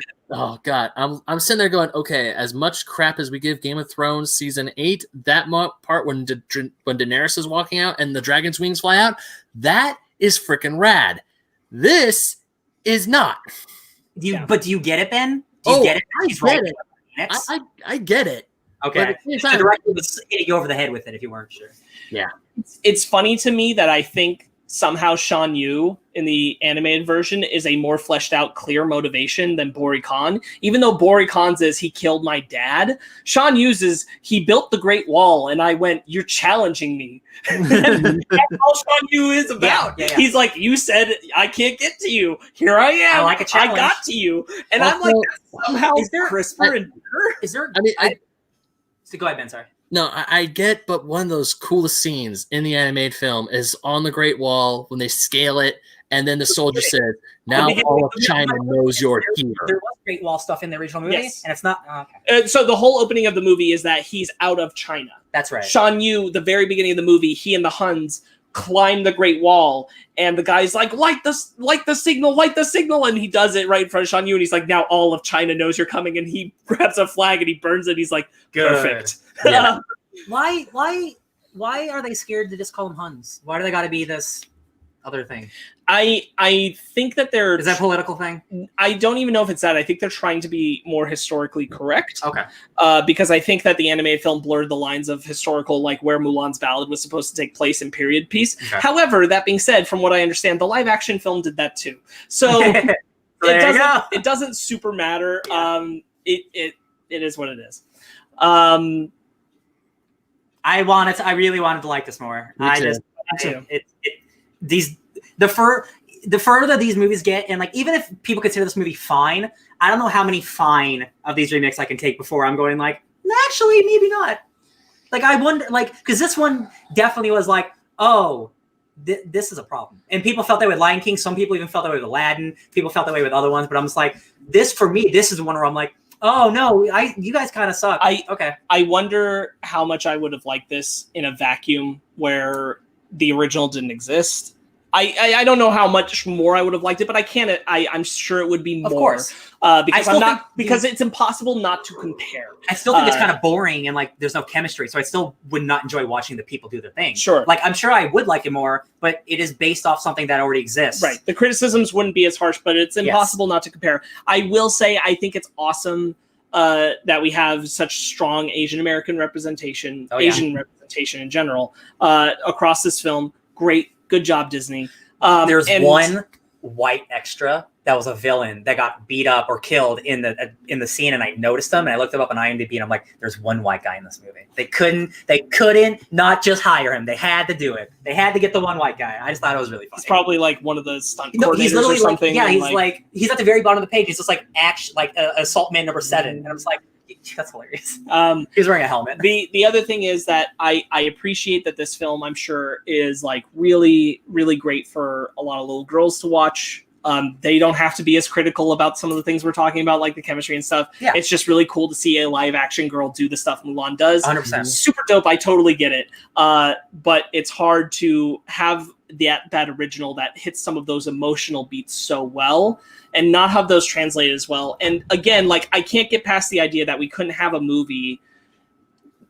People have talked about how feminist this is supposed to be, and I'm like, it kind of sucks. I feel like more people should be acknowledging that it kind of sucks that she had to be made into something more than human to be able to do the things that she's doing. She could have just been a really great person. Yeah. Like she could have been just really smart and really competent and had more of a personality, like been a little goofy and klutzy like she is in the original. Yes. But she could have just been wise and calculated and careful. And again, that opening, man, that first 5 minutes, like really just like, oh, this is that's rough. It really set a bad precedent for the rest of the movie for me, and it did not save it at all. But the whole idea of Mulan, a normal girl going into the war and fighting and beating this Hun warrior, is more empowering and great than Mulan, the girl gifted with large amounts of chi, fought the witch gifted with large amount of chi, learned a lesson, and helped the emperor beat up Bori Khan with her chi. Who also had chi because he caught an arrow whilst tied up, and then he launched the arrow, and she did a backflip kick with the arrow into Bori Khan. I'm like, well, this is all stupid. A lot. This is all done. And I think that I don't understand how they saw that basic concept and felt we have to make her more than just a person. Again, they could have left everything about the witch and Bori Khan and all that she stuff and just still make her normal. Mm-hmm. It takes away everything about that original, about Mulan, that she's just a regular girl who wants to fight a war. Like it is, again, for me, like that's the fundamental thing about this movie. It's like you lost the basics. You lost the basics of what it's about. So it's just hard for me to even like care, like honestly. And I like so many other aspects of it, especially visually. I'm like, I want to be enjoying you so much. Yeah, more. Man, it's a 2020 Disney movie. They got money. Unfortunately, like every Disney movie from now on is always going to look Technically, good. It's a 2019 Disney movie. You know what? Modern Disney movies don't look bad, right? Like they got money. So like I'm never worried about the looks. I don't know. Beast looks rough in Beauty and the Beast. True. Okay, I'll give you that one. Yeah. That library looks dope. Library looks dope. I'm over it. I'm done talking about this movie. Yeah. Okay, well, let's rate it. Ben, we'll go to the bathroom. Can I go first so I can go to the bathroom? Yeah, go first. Go to the bathroom. Go first. Give it a 5 out of 10. Ooh. Ben? I also give it a 5. There are parts that are cool, but everything, I mean, it looks, just the look of it, gorgeous. It just does not, it completely misses the mark, and it's not good. It really isn't. 5. Sparks? I'm a little kinder, I think. I think I'm trying very hard. I can acknowledge I'm trying very hard to see the diamond in the rough of this. And I'll probably sit at a 7.5. For me personally, like there's more that I want to enjoy in it than things. I can acknowledge all its faults and still find things I'm pleasing to. Maybe it's a 7. It's somewhere around a 7.5. Yeah, I think I'm sitting about the same, but I go 6.5, 7. Yeah. All right. I know you guys don't care, but fans like it's more of a 6 for her. All right, it's not that we don't care. It's just not on the show. Yeah. All right, Sparks, it's your book club. It is. Go ahead. We did Boom Studios' Bill and Ted Go to Hell. It's written by Brian Joines and art by Bakan. Ooh, that's a single name. Mhm. Bakken. And it's a little 4-issue story. It's following just not too long after the events of the second film. Mhm. And it's clearly a follow-up that wanted to bring together the elements of both movies for like a big adventure that kind of tied a lot of those threads together. And as that, I think it does very well. Right up front, it's totally impossible for this to exist in the same continuity as the latest film because they have sons. But as a fun little on its own adventure, I found this to be rather enjoyable. I think it's a fun romp. I think it clearly has a lot of love and appreciation for both films and pours that onto the page pretty well. What do you guys think? I didn't think it was too contrived. Bounce off what you said. I didn't think it was too contrived that all these elements were in. Like they went back for Joan of Arc or Abe Lincoln. I actually thought those worked fairly well. But most importantly, I think they got the voices of Bill and Ted down. I Really cool. I echo what Brandon said. I think this is a very fun, round 3. Like if they did make this into the third movie, this would be a fun, all encompassing trilogy ender. The voices are spot on. Like I'm sure you guys did too. Like reading it in Keanu and Alex Winter's voice, like absolutely. Like all the other characters. These guys are definitely clearly fans of the movie because like all the characters you want are there, like all the references. I think this is if you like Bill and Ted, this is awesome. One of the biggest praises I want to give it right up front is they make the princesses characters. Yes. Really big, fully fleshed out characters. And I thought that was really great. My biggest question was, who is Missy with? And boy, howdy, it was not who I expected, and it's way better because it's Chuck Domino's or whatever his name, Chuck Domino's, the bad guy from the second movie, and he's so funny. So this is also the second comic that came out from the Bill and Ted-averse that Boom Studios put out. What that must have happened in that book. I wonder. You don't really need to know though. It picks up? I don't think because I have Bill and Ted's Most Triumphant Return, which I think is the first one that Boom Studios put out. I don't remember because I remember Chuck Domino's was the villain in that book as well. And actually, I think I prefer Go to Hell. And now it's been years since I last read Most Triumphant Return, but I think I enjoy Go to Hell more because it brings back the gang that Bill and Ted used to pass their history test with. And one of my favorite scenes is when they have Genghis Khan, and they're like, "Why are you in hell, Khan?" He's like, "I thought you passed history." Just that line right there I thought was great. Is the first comic a sequel to the second movie, and then this would be the second sequel technically? I don't know. Yes. Is it written by the same people? Do we know? I'm looking it up now. Okay. I know nothing about that aspect of it. What I really like is that you brought up Genghis Khan. I love that they spaced out like his appearance. Like it's not every single face you know comes up at once. It's pieced out. And I think like when Rufus is gathering them with them, like Lincoln and Joan of Arc, it makes sense. Yeah. Like the way they're piecing it together, it makes sense. I like the little Socrates nod, but Socrates doesn't come on this adventure. I love the way that they keep like the good us robots around and things like that. They're like obviously still like the babysitters, and evil Colonel Oates shows up, and they're like reviewing subject Colonel Oates, conclusion bogus, and they punch him. Yeah. Who wrote this one again? Sorry. This is Brian Joines. Okay, so the first book, Most Triumphant Return, is Brian Lynch and Jerry Gaylord. Different team. So a different team. To me, this reads very easily as just the next step after Bill and Ted 2. Yeah. And I really enjoyed it. I think it's a fun little alternate adventure now to face the music. Bringing back Napoleon as the villain, who creates a water park in hell is brilliant. Sheer brilliance, and exactly like I feel like if they'd made a Bill and Ted 3. That would be an element of it. Like, good Lord, it's so good. Like if they made this into a movie, like this would be so fun. I think this is like of course, like for Bill and Ted, like no disrespect, but they're simple made movies, like, you know, it's with cheeky humor. I think this is a dope Bill and Ted script. I really do. I think like the character, I think the jokes are really good. I think all like the side characters really work. Napoleon is awesome as a villain. It is awesome. Also, I love how Joan of Arc is the one who's like, we need to free, and I can't believe I'm saying this, we need the devil. Yes. Yeah. And also, I love how when they go get her, she's wearing the socks like she did in the 80s when she's doing the that like calisthenics or that dance class, and she's also teaching it to the other guards in the French army. I thought that was hilarious. Oh yeah, they pick Billy the Kid up with Socrates. Yes, hanging out. Yeah. Oh, you know what? At first, I read it as Socrates. I'm like, oh wait, no, this is Bill and Ted. Silk crates.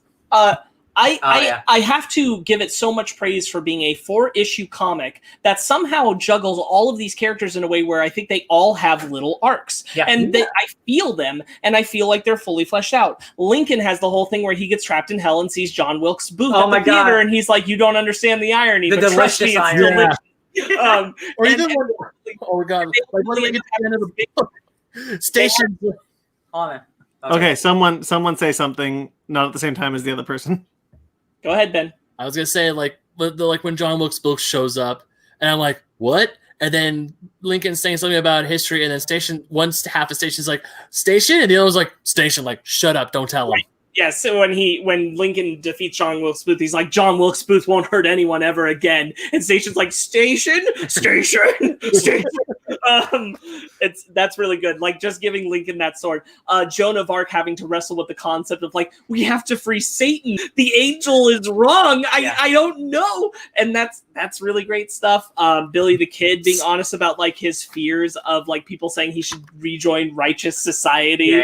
As he's relating to Chuck Denomalos about it, as Chuck is questioning his turn from villainy. I'm like, this is all good. So many other mainline comics try to juggle this amount of characters and don't nail it in like 8 issues. Yeah, this is nailing it in 4. And much like the Bill and Ted movies are like short and sweet, this is only 4 issues, and you get so much content. I feel like Station has a new ability. Instead of merging, it can duplicate. Good. Yeah. And Lincoln's like, sweet molasses. I'm like, they have to rebuild the thing. So this book was only 4 issues, but I had to double check the page count because I honestly felt like I was reading an 8-issue miniseries. Me too. Right. So it's very wordy. There's so much packed into this, and I'm not saying that is a bad thing. It's just it's really packed. And it moves well, and again, like it covers so much good character ground. I'm genuinely impressed. Yeah. You get things like you have a lot of content with the hell specters that they encountered from the second film. They're all stuck in their own nightmares with like the Easter Bunny and Country. Colonel Oates and they even introduced new hellish nightmares for a whole bunch of the characters. Rufus has a torturing idea that he was wrong about Bill and Ted. His parents. Which I think is really, really cool, especially like in a weird way, like working off Face the Music knowledge, where they talk about Rufus in hindsight and how, like, you know, he could have been wrong, that kind of idea, and like him facing that concept here is so good. Ben, there's a bunch of dope music references. Like, dude, she wants us to run with the devil, just like Van Halen. Excellent. And then there's man, where's the whole? The Spillway to Heaven. Yeah, no way to have. And also one of my favorites was when Rufus is encountering his nightmare. He's like, I should have picked Kiss. I'm like, oh yeah. There's and now we will get to one of the darkest periods in our nation's history, the Chinese democracy. And you know what that is, guys, which is Guns N' Roses' like last album that bombed hard. And Axl Rose said, whenever this album comes out, I promise everyone in the United States will get a free Dr. Pepper. And then it took 7 years for that album to come out. We all got Dr. Peppers. No shit. I actually don't know. That was a shit show in and of itself too. Yeah, that was back when he had dreads. Hey, black people don't have dreads. The last one dude, our own kids want to kill us. And then he says, I know a most Morrisonian turn of events. And that's referencing Grant Morrison. Because I looked it up and I'm like, are they talking about comics or something music related? I'm like, no, it's Grant Morrison because like he is a funny comic guy. Lots of great references. I think the art for the it's not like blowing my mind, but like for the story, I think it works really well. It's really expressive faces, which really works. The characters are well realized. Yes. I love. Oh, sorry, Ryan. No, I'm done. I love it all. No, I love how there's a lot of times when they bring back the air guitar when the Lycom is like, excellent. I love that. And also, I love how they kept on with the joke on how Death sucks at games. Like, he's going to Connect 4, and he's like, oh, good thing I talked to Milton Bradley. Wait, can I ask you a question, Ben? Yeah? Did you like this more than you liked Face the Music? No, I don't think so.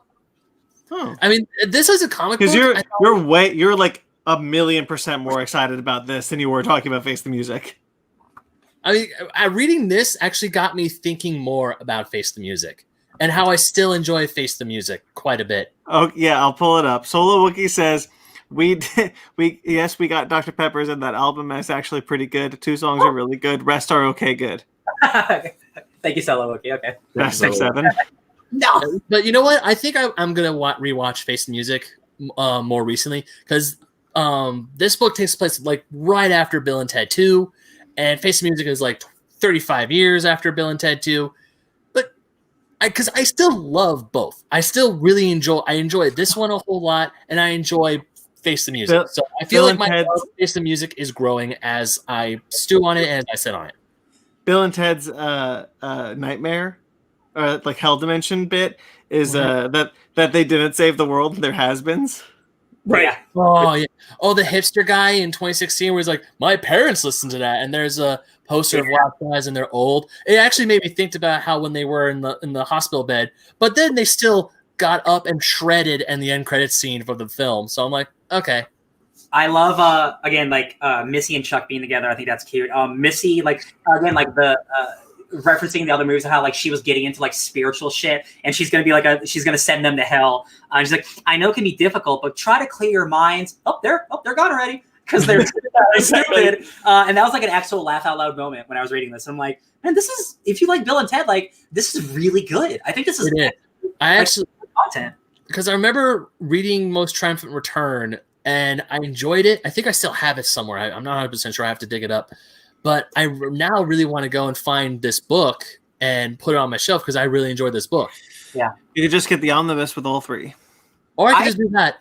Consider maybe actually because like, yo, all those movies are good. Like apparently, like these comics are good. Like, man, Bill and Ted is a good franchise. It is. It really is.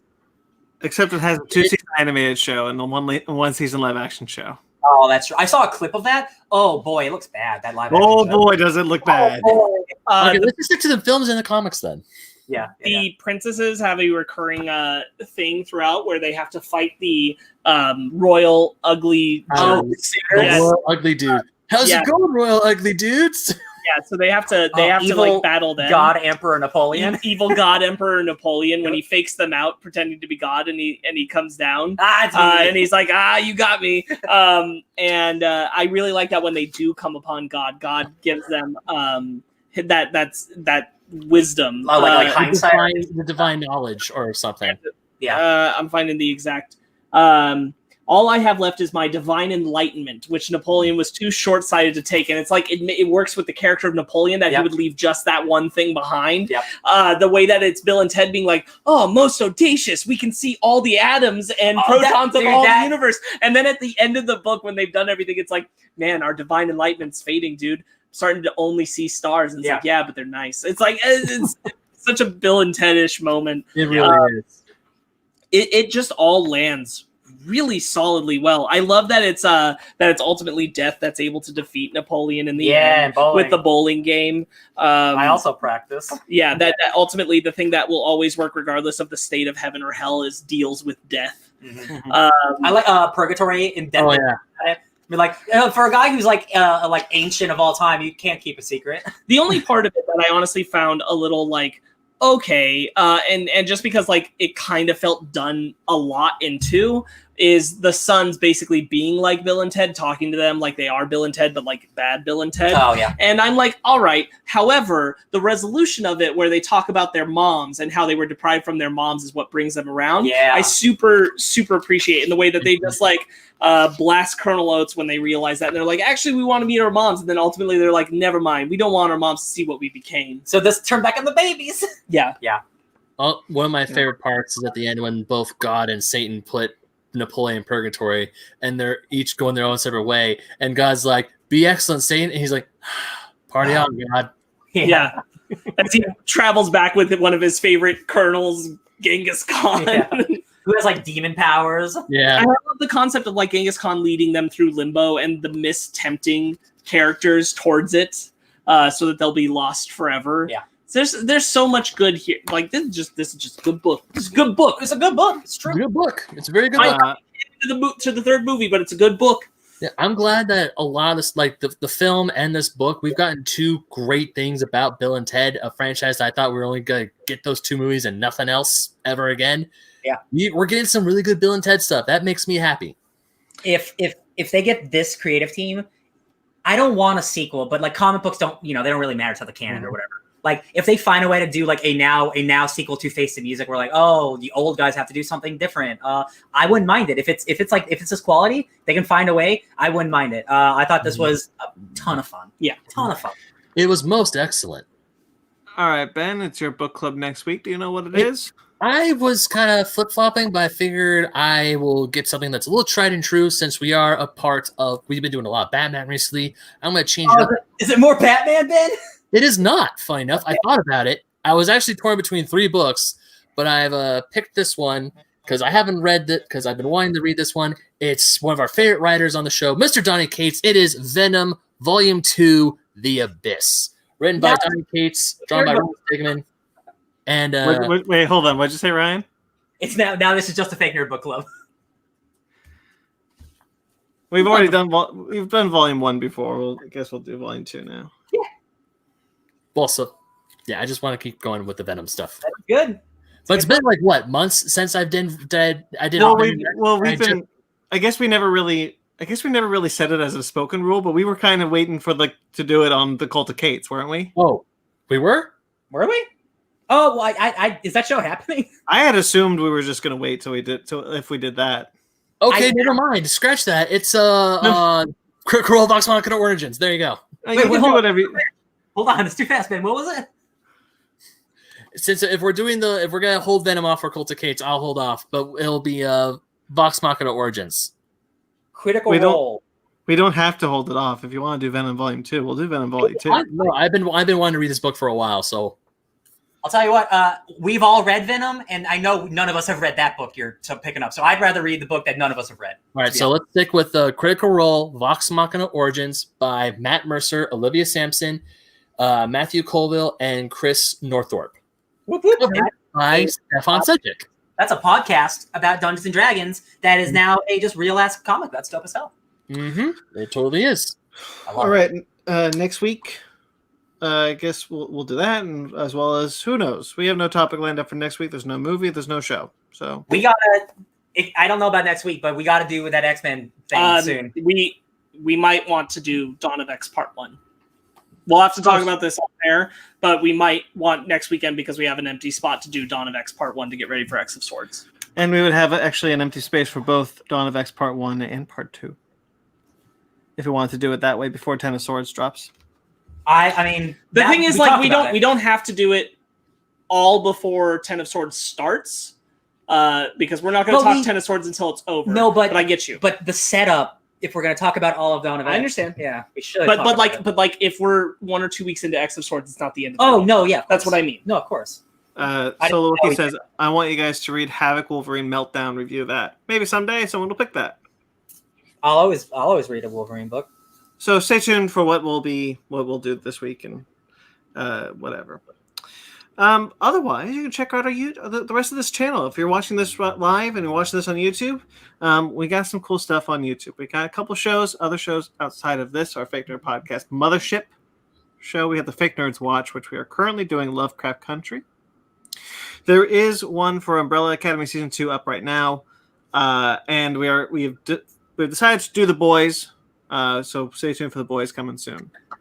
We are at 99 subscribers on YouTube. If someone just subscribe right now, we can get 100. We can change that bullshit name, just make it Fake Nerd Podcast. Please, I want to do it. My YouTube, my Twitter link looks bad. It's got 70,000 letters on it. Max says, party on FNP later. Bye, Mag. You the best. Basement Arcade, we have that show as well. The Avengers beta. Avengers is out. check out. Yeah, what we're doing later. those videos are inconsequential at this point because that game's out and I've already beaten it in most of the world. But stay tuned for more Basement Arcade, obviously. Yes. And then our Fake Nerd Book Club, we have our second episode of Mighty Morphin Power Rangers. We did Volume 2 and Volume 3. Volume 4 and 5 coming soon. That'll be the next one. So stay tuned for that. We also have a Patreon. We have a TeePublic. We also have masks. I've been forgetting to mention that we have masks still. Guys, the pandemic is not over. We are still quarantined. We're still trying to be safe. We don't have a lot of masks left, but we do got a couple masks. So why don't you check them out? You can support us by any way, obviously. But these masks are a cool, fun, kind of trendy thing we're doing. But we also have Patreon and a TeePublic. All those links are in the description below, as well as the shows that I just mentioned up top. Or you can find everything on our website at www.fakenerdpodcast.com. I never changed the banner, but it's on the banner. There you go. I lost it for a second. All right. Thank you to everyone who listens. Thank you to everyone who's been watching. We got 3 people up here watching. It's been bored and annoyed dropped in just real quickly. I just picked that movie like 4 or 5 hours ago. Thanks. Heck yeah. I got good picks. You do get good picks. Thank you to everyone who's been listening, everyone who's been watching, everyone in the chat. We greatly appreciate you guys doing this. It's been fun to do these quarantine live shows. Just kind of keep us all sane, have something to look forward to every week. Thank you to Jeremy Vellucci. Jeremy had to scrap a lot of the music that we were going to debut on the show. So hopefully we'll get some more stuff from him. But you can find him on Instagram at Jeremy Vellucci Keyboards. Or you can find his podcast, Suburban Proctologist. 9 episodes are up right now. Very funny show. You can find that at Subproc Podcast or Facebook.com/Suburban Proctologist Official. It's also on iTunes, Spotify. All sorts of cool stuff. Thank you to Mike Matola. Mike has been talking to me a lot about like James Cameron and Kung Fu movies. So thanks for that. Just in general, Mike has been cool. But thank you for your support over the years. And our 3 logos for Fake Nerd Podcast, Miscellaneous, and Fake Nerd Book Club. You can find him at Fake Nerd Podcast. You can find us on Twitter, Instagram, Facebook, all at Fake Nerd Podcast, fakenerdguys@gmail.com. If you'd like to get in touch with us personally, I'm at BT McClure on Instagram and Twitter. Ben? You can find me reading comics and playing video games like this one over at BenMagnet27 on Instagram and Twitter. And I also write for oldschoolgamermagazine.com. Newest article is the link in the description below. It's about the Mario Direct. Just letting you know. Spoilers. Sparks? You can find me probably playing a little bit more Fortnite at SparksWitty on Instagram and Twitter, SPARKZWitty. Ryan? Today is the 22nd anniversary of the Japanese PlayStation release of Hideo Kojima's masterpiece Metal Gear Solid. It altered my life forever. Legends never die, says Jordan Vogt Roberts, director of the Metal Gear movie in 5 years. You can find me at DJ Tony Snark, just thinking about Metal Gear all day, every day. Subscribe to us on iTunes, Stitcher, Google Play, TuneIn, Spotify, iHeartRadio. Like and subscribe. Like this video, subscribe to this channel. Rate and review wherever you get us. We greatly appreciate it.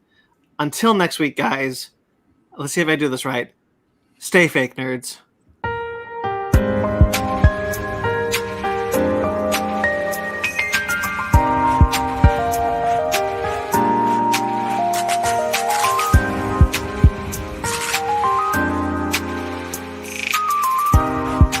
I don't think so. Boop, boop, boop, boop, boop.